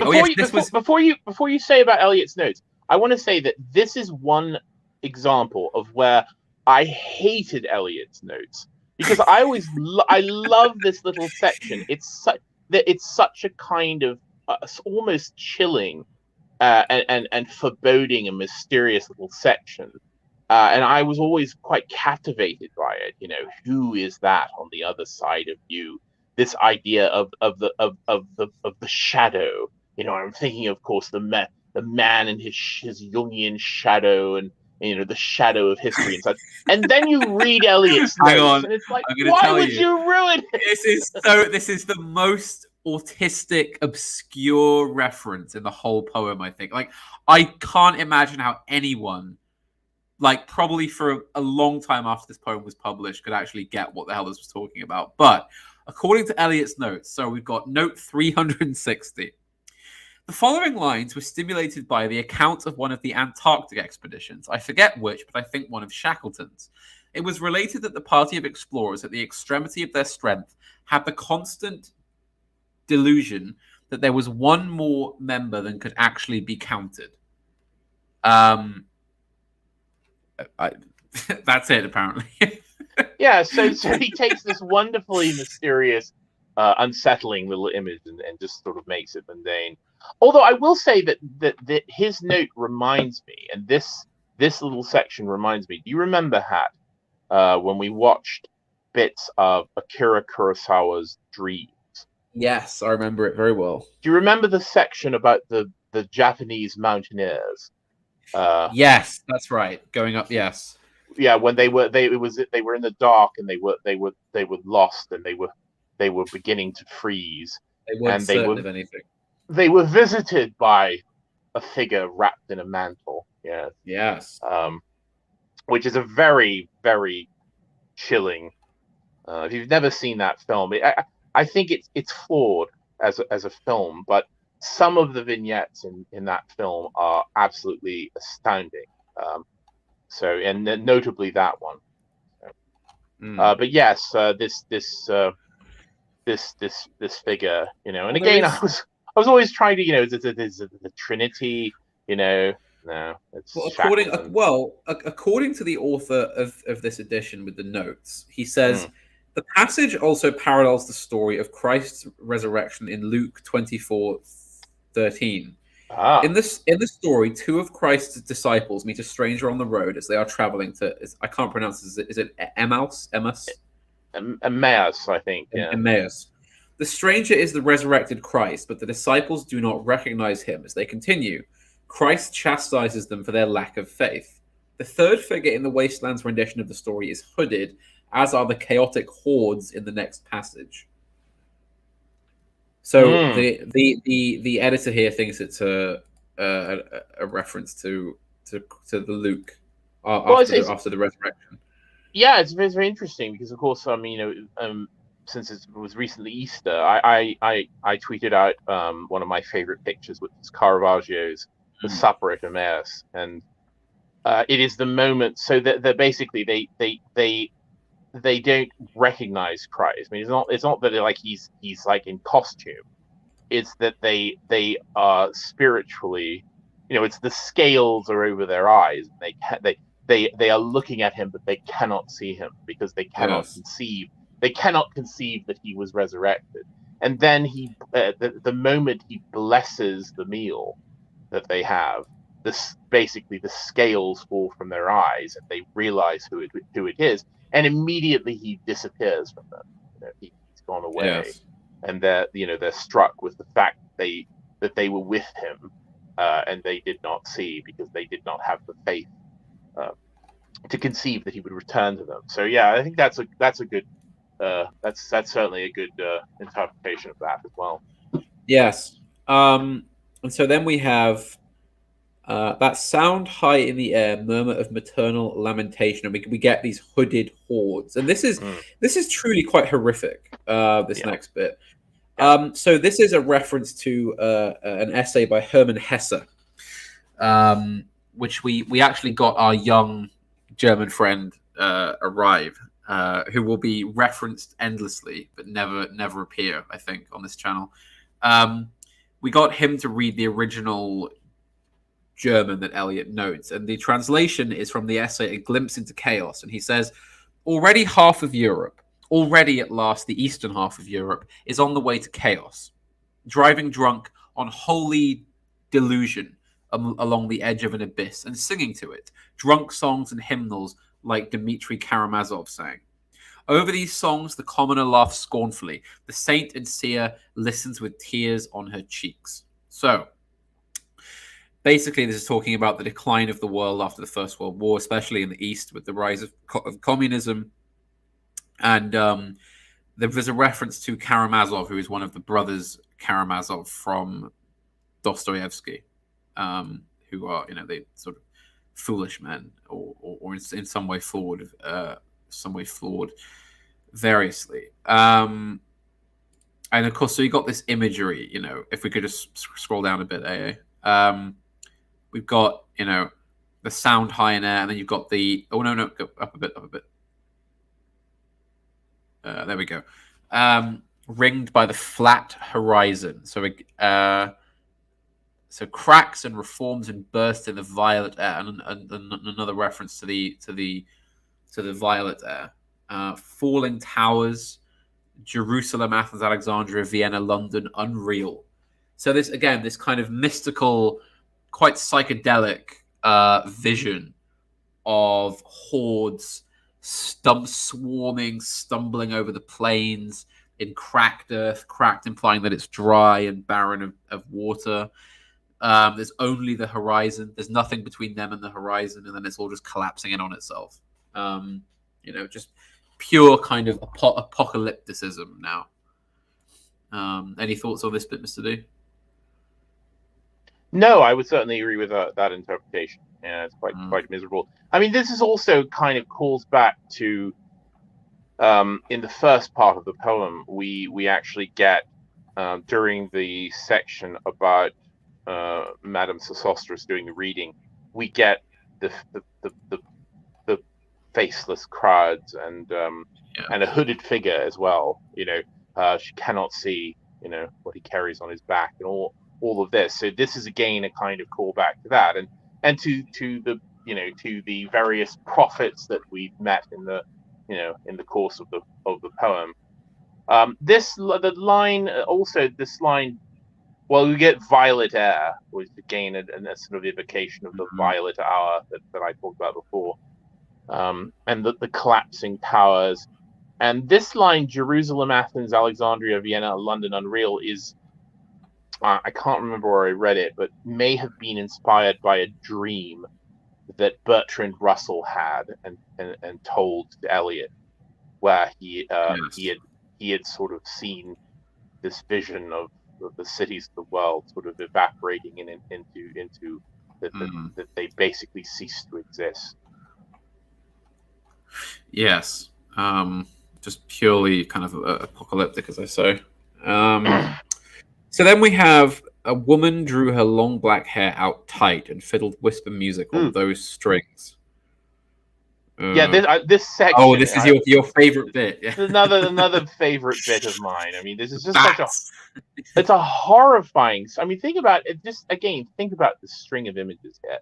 A woman drew her long black hair out tight and fiddled whisper music on the strings. So this woman with long black hair pulls it out and then begins to play music on it as if it's a stringed instrument. Meanwhile, bats with baby faces in, again, the violet light whistled and beat their wing and crawled head downward down a blackened wall. Crawling down the wall. These bats with baby faces whistling and crawling down a wall. And then again, upside down in air with towers tolling reminiscent bells. And then voices singing out of empty cisterns and exhausted wells. And this is just another collection of quite horrible images. And finishing, of course, with this idea of an empty cistern, an exhausted well, which is very much a kind of reference to this Christian idea of being drained of faith. What is the worth of a well that cannot produce water anymore? This spiritual dryness again.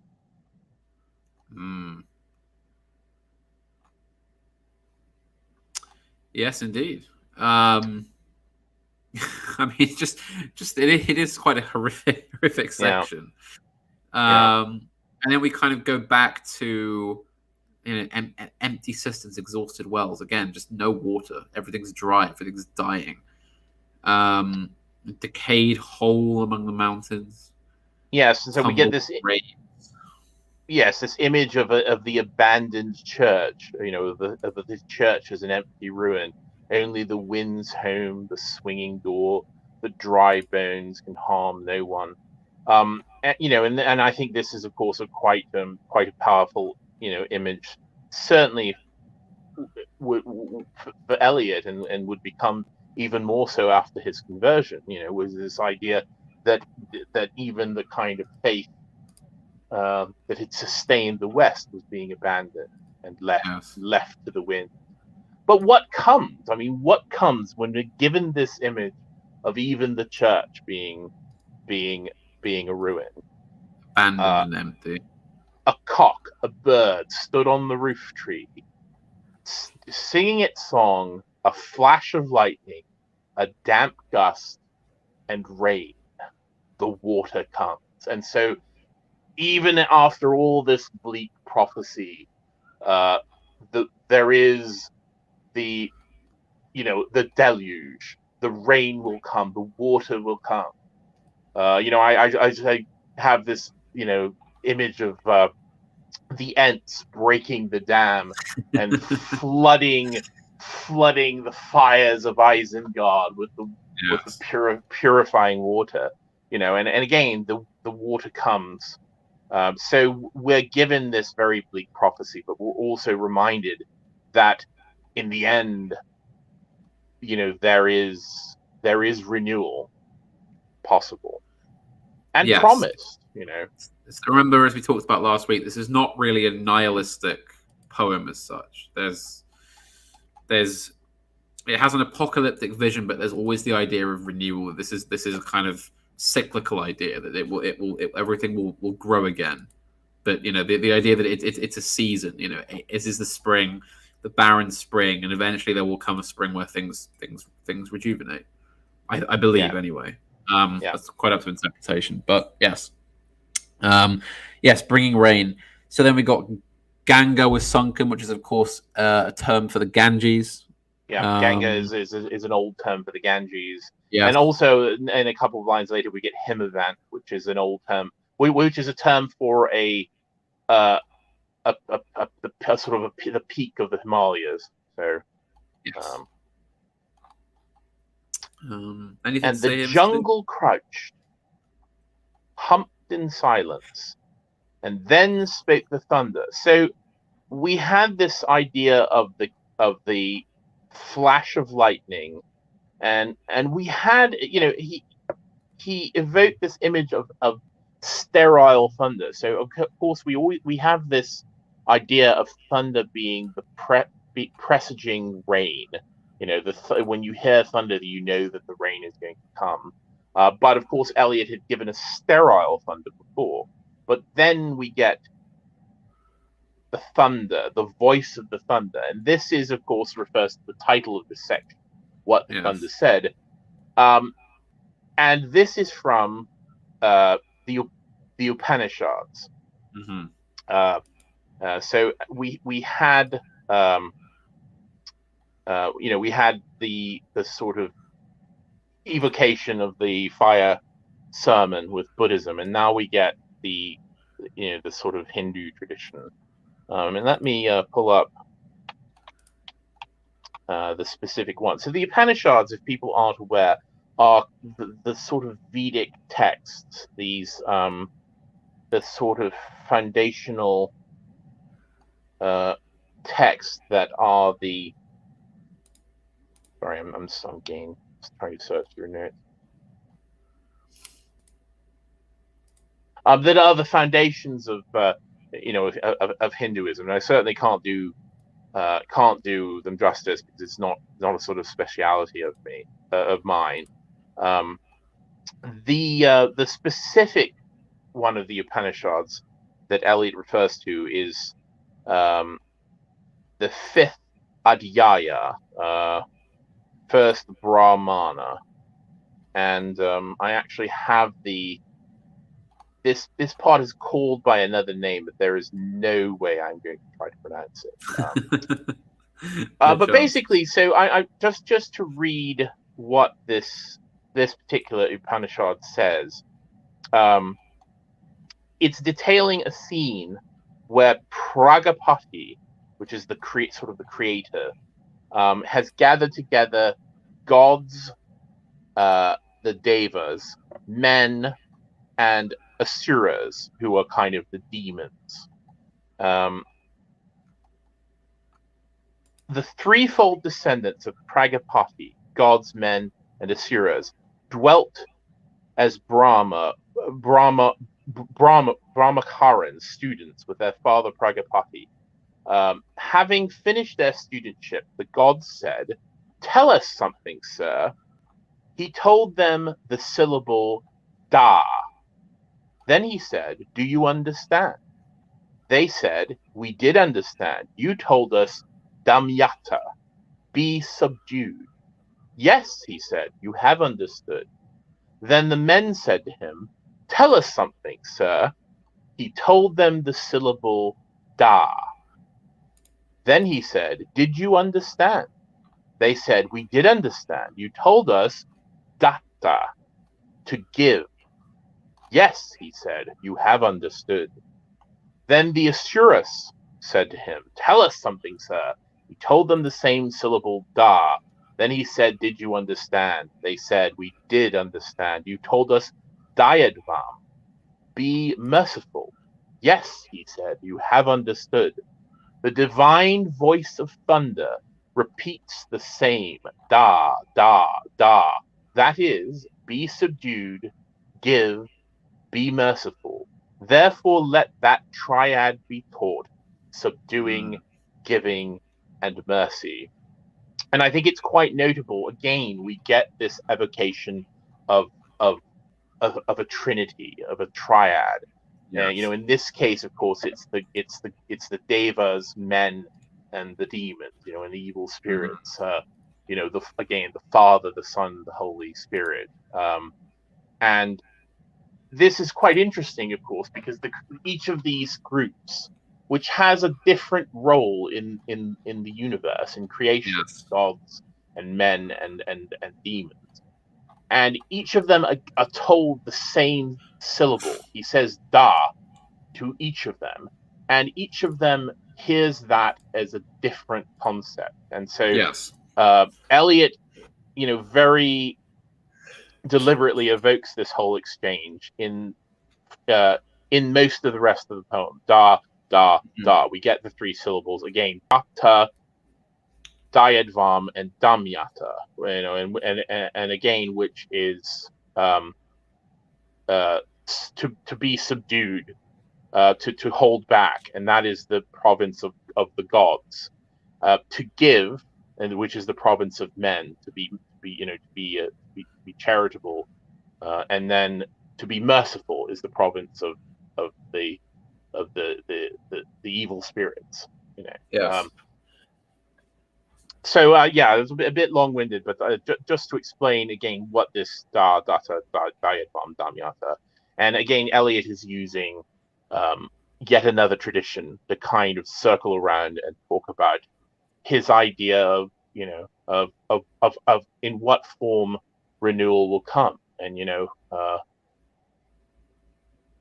yes.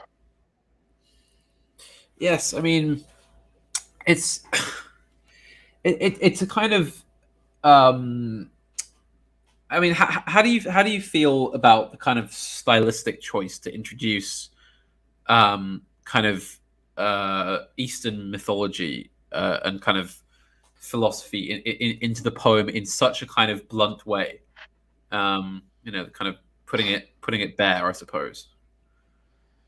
Yeah, I mean, it's certainly. I mean, as I said, I think that is a bit of a trope of modernism. This idea of the sort of that you as modern men, we are kind of open to all of the kind of human experience, and in a way that there was this sense of universalism that you could draw from all the traditions and ways of the world, and find this kind of commonality amongst men. Yes. I mean, even for Eliot, with this extraordinarily grim view of the modern condition, in a way is affirming this idea of the universal experience, that again he can turn to these traditions, these sort of foreign traditions, or these past traditions, these myths, these legends, Yes. and he can find prophecy of what is to come, or at least a description of what is in the world of his day. Indeed. So should we move down the poem a bit? Yep. Go to so yes, my friend, blood shaking my heart. I think that's a part we should talk about. Yes, blood shaking my heart. The awful daring of a moment's surrender, which an age of prudence can never retract. By this and this only we have existed, which is not to be found in our obituaries. So, I mean, it's kind of an almost isolated poetic section where we've got this image of the blood shaking the heart, this kind of terror, this foreboding, and this moment's surrender which an age of prudence can never retract. So kind of a general address to the condition of the world, and the idea that there's been an age of prudence, that a moment's surrender has let go, and it kind of ties into the idea of for me at least, for morality. The idea that it doesn't matter how prudent you are, all it takes is one slip up, and your prudence is gone to waste, basically. And of course, we got an example of that with the typist surrendering, the moment's surrender to this young man. Yes, indeed. Yes, not found on the obituaries. Memories draped by the beneficent spider, or under seals broken by the lean solicitor. So this is a reference to apparently to John Webster in a play called The White Devil.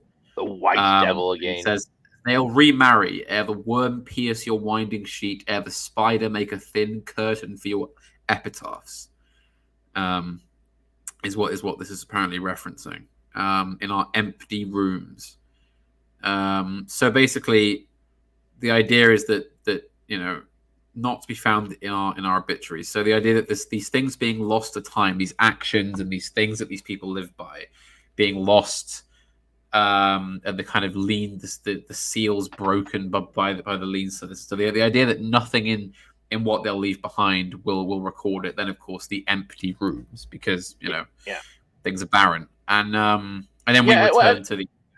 Well, also this idea that these the things that define us the most intimately, the things that define our morality, our spirituality, are not the achievements that would be written about. These are not the monuments that you would think of. These are the they're not the kind of things sealed in a tomb.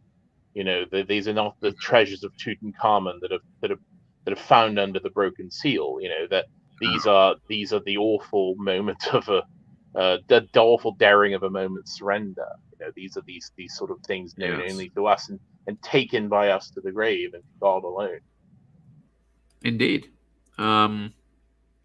And we have a return to the Diadvam, which we've covered. And then we get this reference to the key in the prison. The key in the prison. So I have heard the key turn in the door once and turn once only. We think of the key each in his prison, thinking of the key each confirms a prison. Now this is quite complicated. So part of this is a reference to Dante, the Inferno, where in one of the levels of hell he meets Count Ugolino, who is an Italian nobleman who was locked in a tower with his sons and grandsons and left to starve. And he recounts the story, and he says, "Below, I heard them nailing up the door of the horrible tower," which is what this is referencing according to Eliot. And it also draws from a section from F.H. Bradley, who was a philosopher, who wrote a book called Appearance and Reality. And his whole argument was that each person's experience of the world is unique, and that all communication between beings is ambiguous. And T.S. Eliot wrote a PhD dissertation thesis work on F.H. Bradley's book. He never went back to Harvard to do his vocal exam though.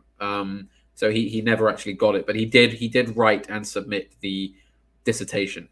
And the quote that this section is leading from is, "My external sensations are no less private to myself than are my thoughts or feelings. In either case, my experience falls within my own circle, a circle closed on the outside, and with all its elements alike, every sphere is opaque to the others which surround it. In brief, regarded as an existence that appears in a soul, the whole world for each is peculiar and private to that soul." So yeah, that's the basic idea of the philosophy there. And this idea that if you can think of a key, then you have a prison. And the idea that, this idea that men are kind of locked up in a way, that there's the kind of the inability to get away from what we are, I suppose. Thinking of the key. And then one of the more standout lines from the poem, I think, is this: "Only at nightfall, ethereal rumors revive for a moment a broken Coriolanus." Very cryptic. This is a bit. These two lines I have yet to actually figure out anything about them. I'm quite stumped. Well, it's too bad we don't have an eminent scholar of Shakespeare on here to tell Yes. us about Coriolanus. I mean, Yes. Unfortunately, it's been so long since I've read Coriolanus that I, other than the bare facts of him being a Roman general and Roman general, yes, he sort of becomes a switch, becomes a kind of traitor to Rome, and so-called traitor to Rome, allegedly, yeah, but ethereal rumors. But I do think that again, this idea of being being in a prison of your own making, being in a mental prison, and where your ideas of kind of heroism or the societal ideas of heroism are an ethereal rumor at night, that something sort of mainly whispered about. Yes, indeed. Sorry.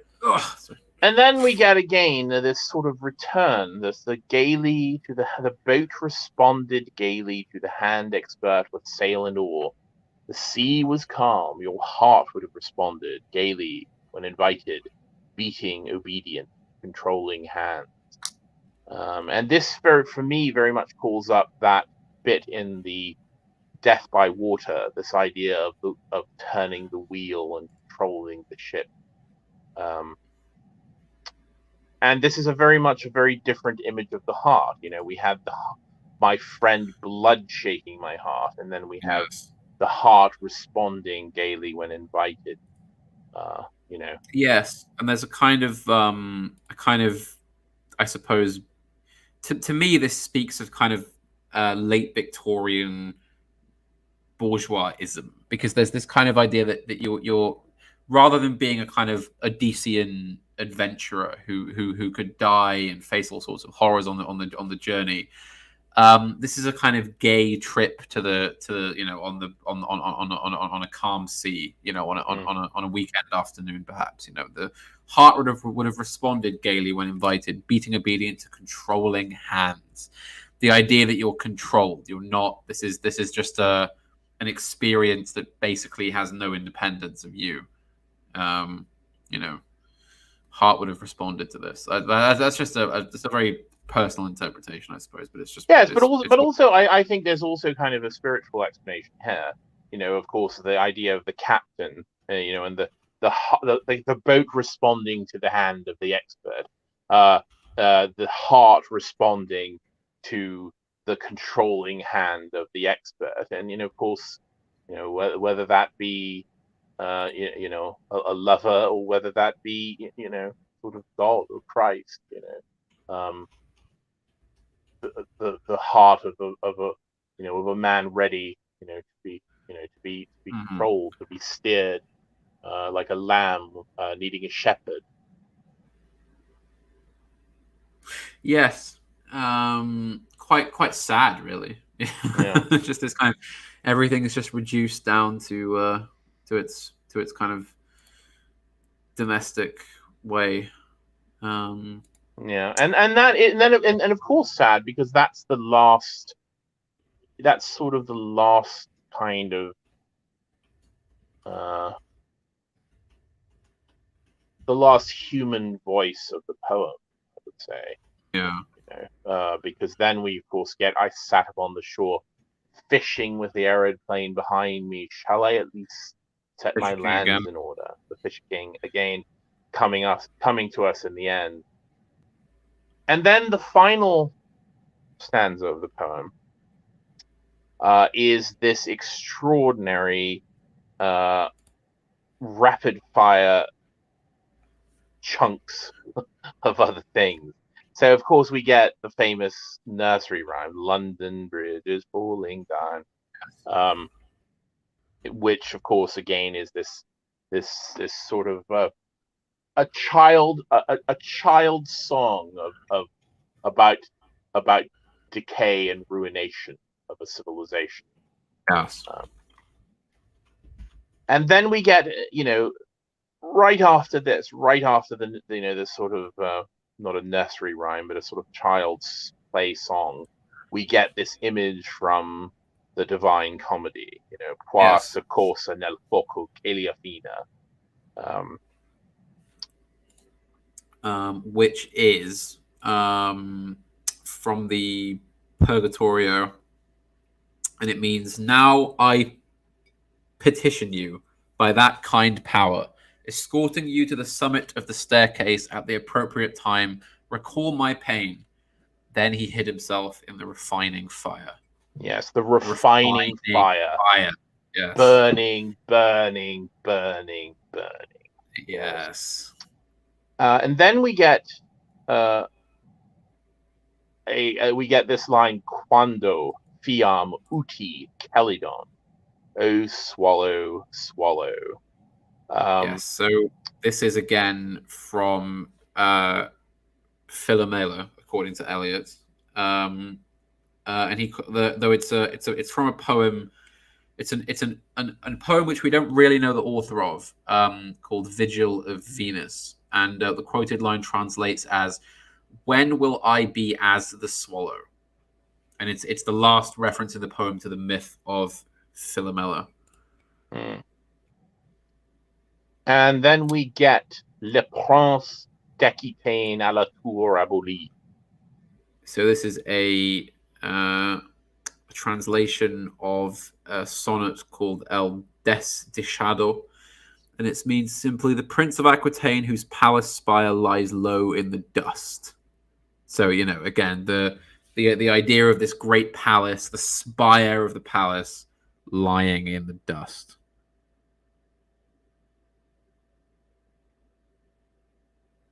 I think it's quite straightforward. I wouldn't add much more to it than that. So then we get on to these fragments. I have hello. You right there, Mr. No.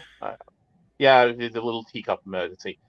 Yes, these fragments that I have shored against my ruins, which I think is one of the more important lines in the poem, because of course this is the image of the person.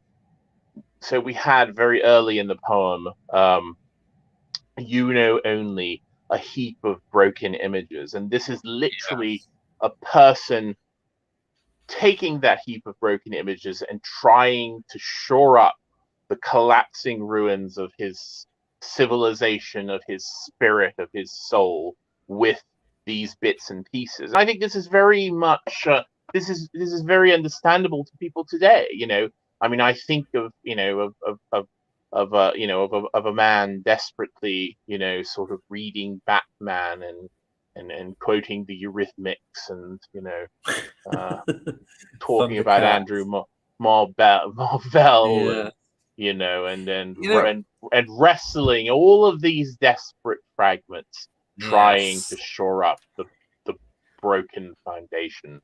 Yes. Did you hear about that Bowie album from '82? You know, all over the place. I mean, you know how it actually says on the channel Radio 4 for woke people. What it should say is a heap of broken images. A heap of broken images. Yes. Yes. But I mean, I accuse our friend of this. But again, this is the condition. We're all living in this condition. I mean, you know, I see people. I saw people giving sort of harsh criticism to Eliot, but I think that this is an indictment that almost no person alive today can talk their way out of. No.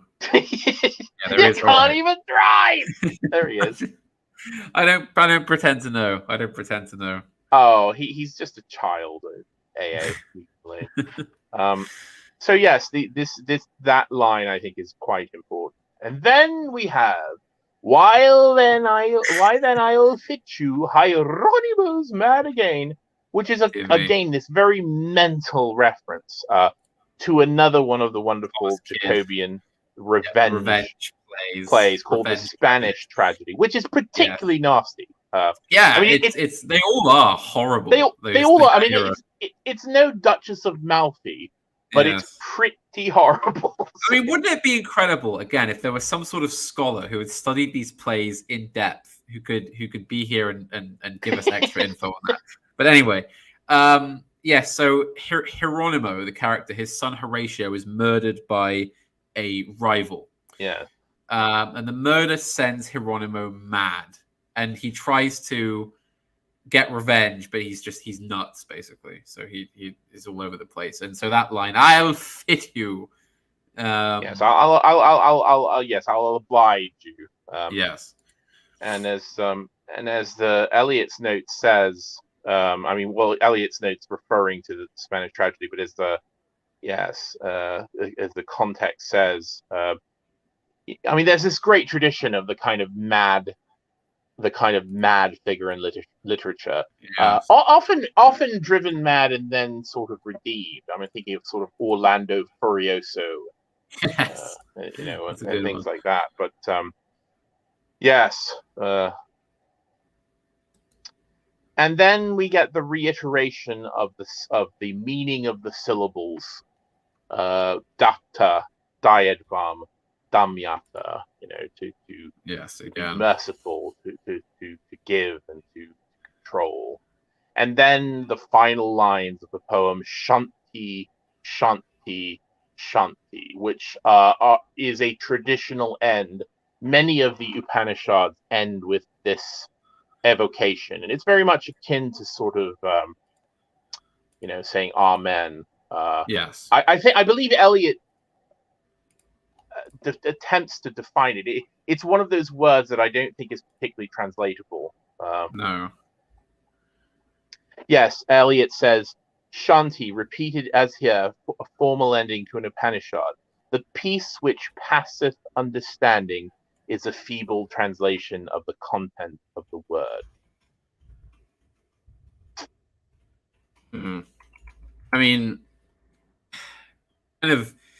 I mean, how on earth do you end it when if you've just written the wasteland? How on earth do you end it? You know, I mean, I suppose that it's at the same time climactic and anticlimactic, isn't it? You know, Yeah. shanty, Well, shanty. Well, it's I mean, it's sort of telling that it ends with this fit, of lines, this collage of lines from all over the place, all over the place in terms of history and period and culture and Yeah. author, and then it ends with the formal ending of a Vedic religious text. It's capped off with the kind of the foreign words of a foreign religion. So in the end, I think that it's a line affirming the this sort of prophetic quality of the last part, but it's also a line of alienation. In the end, he all he can do is profess an ending, in a foreign tongue of a foreign god, which is quite strikingly sad in a way.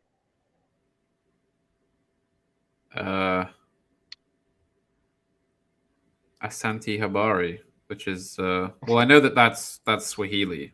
Yeah, Asante Habari. He's being troublesome. Well, I mean, we made it to the end. That's the wasteland. I mean, what do we say now after having just presented that? What do we say? Oh, I know what he's talking about. Okay, sorry. Yes, it's a slightly esoteric David Bowie reference. Oh, okay. Yeah, it's from a song called I think it's from Lodger. Right. Yes, African Night Flight. Okay. Yeah. Anyway, Bowie. I think it's very interesting. There's a person in the chat whose name is Considering Phlebas, and he says there are too many languages in that poem. It's almost pretentious. Almost. Thank you, Phlebas. Thank you, Phlebas. Why don't you go back down to the seabed? Dear me. So I mean, maybe we should talk about the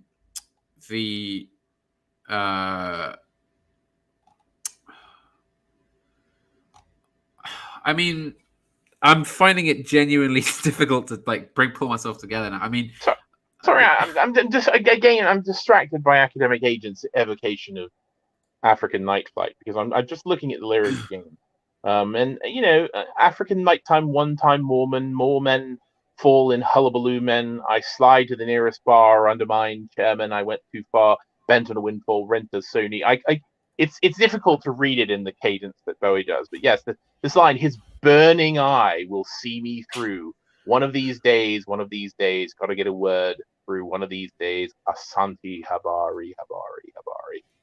Yeah, there's something almost Eliot-like in in that as well. Thank you, Academic Agent. Very cool. Did Bowie have much to say on T.S. Eliot ever? I don't know. I'm sure Bowie was familiar with Eliot. I would have to think about that. I don't know. I can't think of any specific Eliot references. Although the idea of sort of inhabiting various characters to kind of tell these fragmentary tales. It looks like we're being directed to. So if anyone has any kind of questions or comments about the wasteland, I mean, I think in summary, this poem it's always held a great fascination for me, and it's I would say probably one of Eliot's most famous works. But I don't think that it's his masterpiece. I think his masterpiece lies in the four quartets for me. This is very much, as you said when we were talking this morning. This is the work of a younger man, of a young, maddened, annoyed, frenzied, learned young man who's basically screaming at the condition of the modern world. This is not to try and downplay it as an achievement in any way. No, I mean, of course, it's a monumentally great poem, and of course, certainly one of the monuments of 20th century poetry. Yes. But yes, I mean, it is very much a work of its time and place, and as all great works are, Yes. It's a work of its time and place, but of course, it still holds extraordinary relevance to us. Well, one thing before we move on, I just thought was interesting. That this is it's actually from a paper written about by Dr. Radhakrishnan about the Hindu influences in the wasteland. The Dr.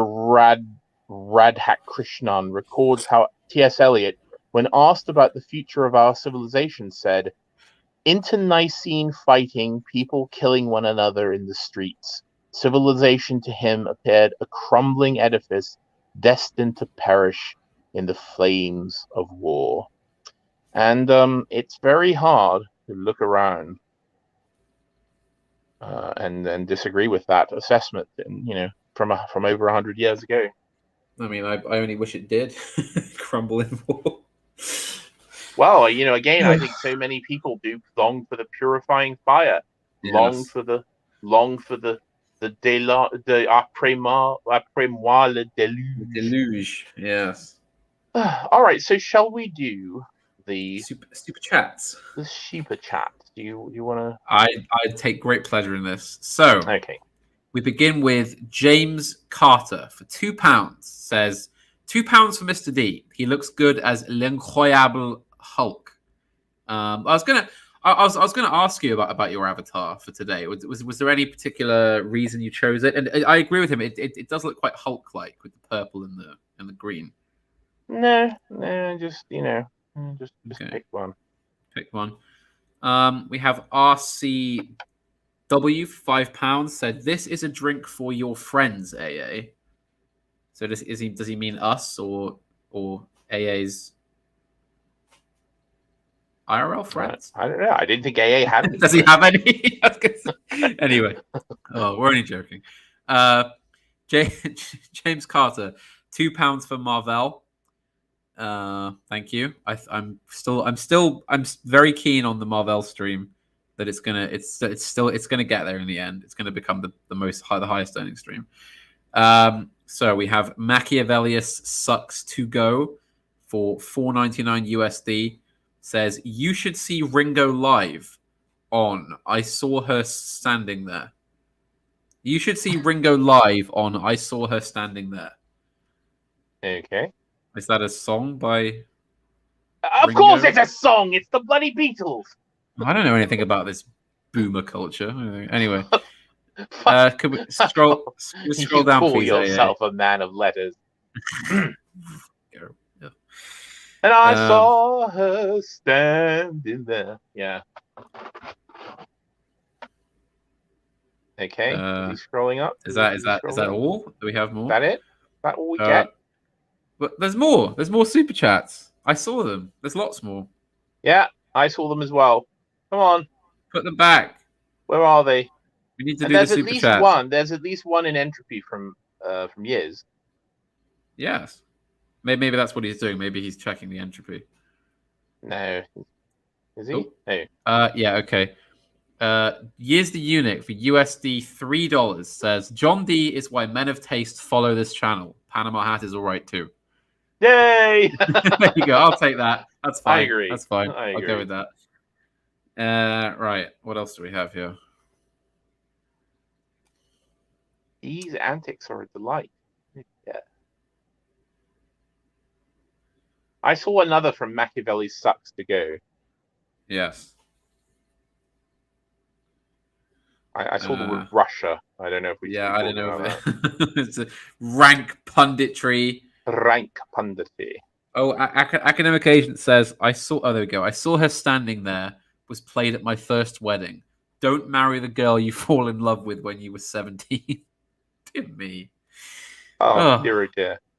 Shall I play a bit of? I'm going to play a bit of I Saw Her Standing There. Okay. Let's see. Do you think that'll? Do you think playing the Beatles will get?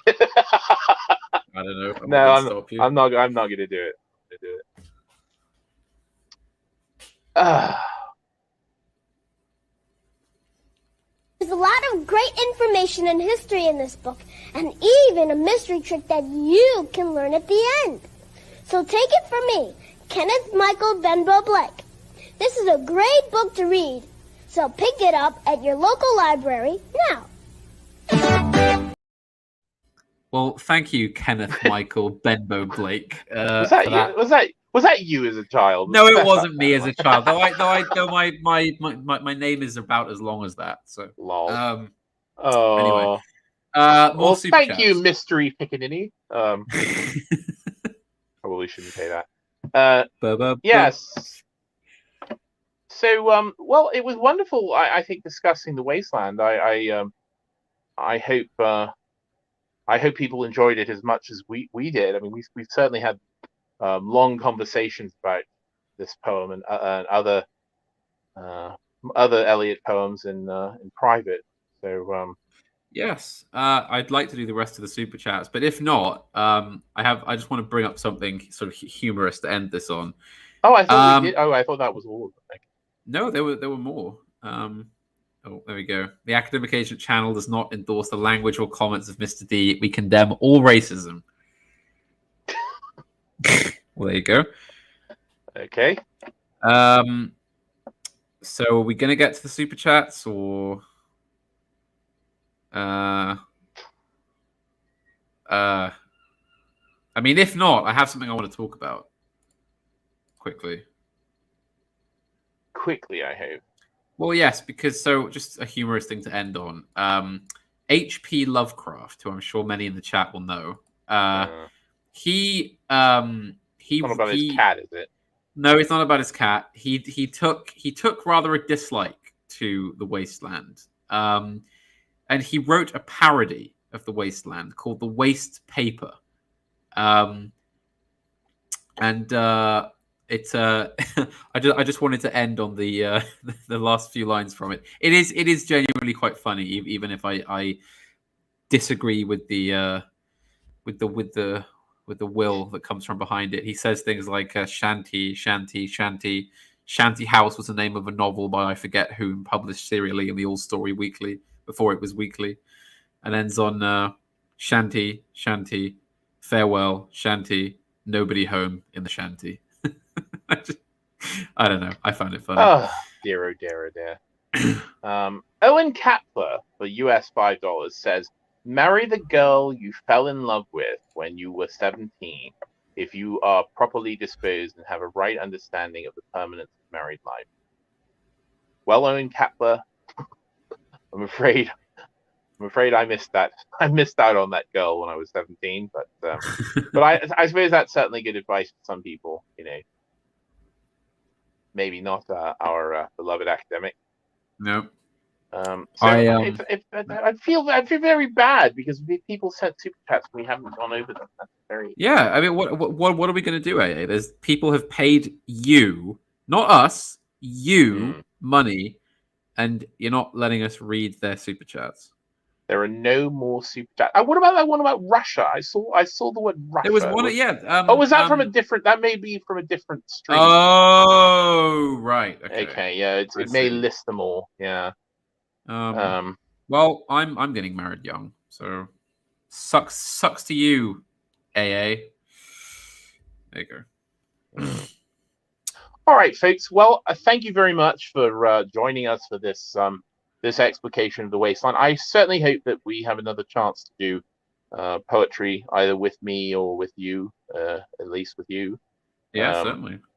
And maybe one day my own poems will be discussed. But no, that's probably exactly. Yes, we could do a hat poetry reading. I hate people reading my work in front of me. The last time somebody tried to do that, I took the book out of their hands and sat on it. So, yeah. Well, there you go. Well, I understand as a creator myself. I have none of my own creations anywhere near me. So, all right. Well, as far as the Deepest Lore, I don't know what's coming up for people next week. It may be the return of the mythical pharaoh.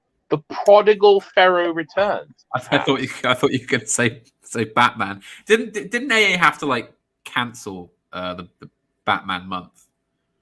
Didn't he say that he gave up on it? Or well, he had one stream and he didn't do it for some reason. He became wounded in the loins like the Fisher King. Oh no! He lost his masculine mojo and he can't do the Deepest Lore anymore. So, but hopefully he'll be back and possibly the return of Pharaoh next week. I'm not sure what the schedule has in store, but I know that's coming and I certainly look forward to it. I miss our friend Pharaoh. Our friend Pharaoh. So look forward to that. Join us on the AA channel tomorrow night for the hit weekly show Unpopular Opinions. Oh yes. And then on Wednesday is the cigar stream. Are you going to be on that again? Because I noticed it's part 2 of. I can be. If I didn't dishonor myself too much on the last one, I'm sure I'll be back on. And don't forget to catch Academic Agent on Cotto Gottfried tonight at some time. No, Wednesday is Dutton and Mike from Imperium. Okay, well, okay, that's good. Look at all his new friends. I know. He's a big shot now. He's got a book out. He's not gonna talk to us anymore. Likes of us. Yeah. Oh, if he only knew how much I'm slumming at even talking to him. Oh, all right. All right, everyone. Bye, everyone. Have a wonderful day and goodbye. And and most importantly, Shanti. get out. Yeah, Shanti. Shanti. Shanti.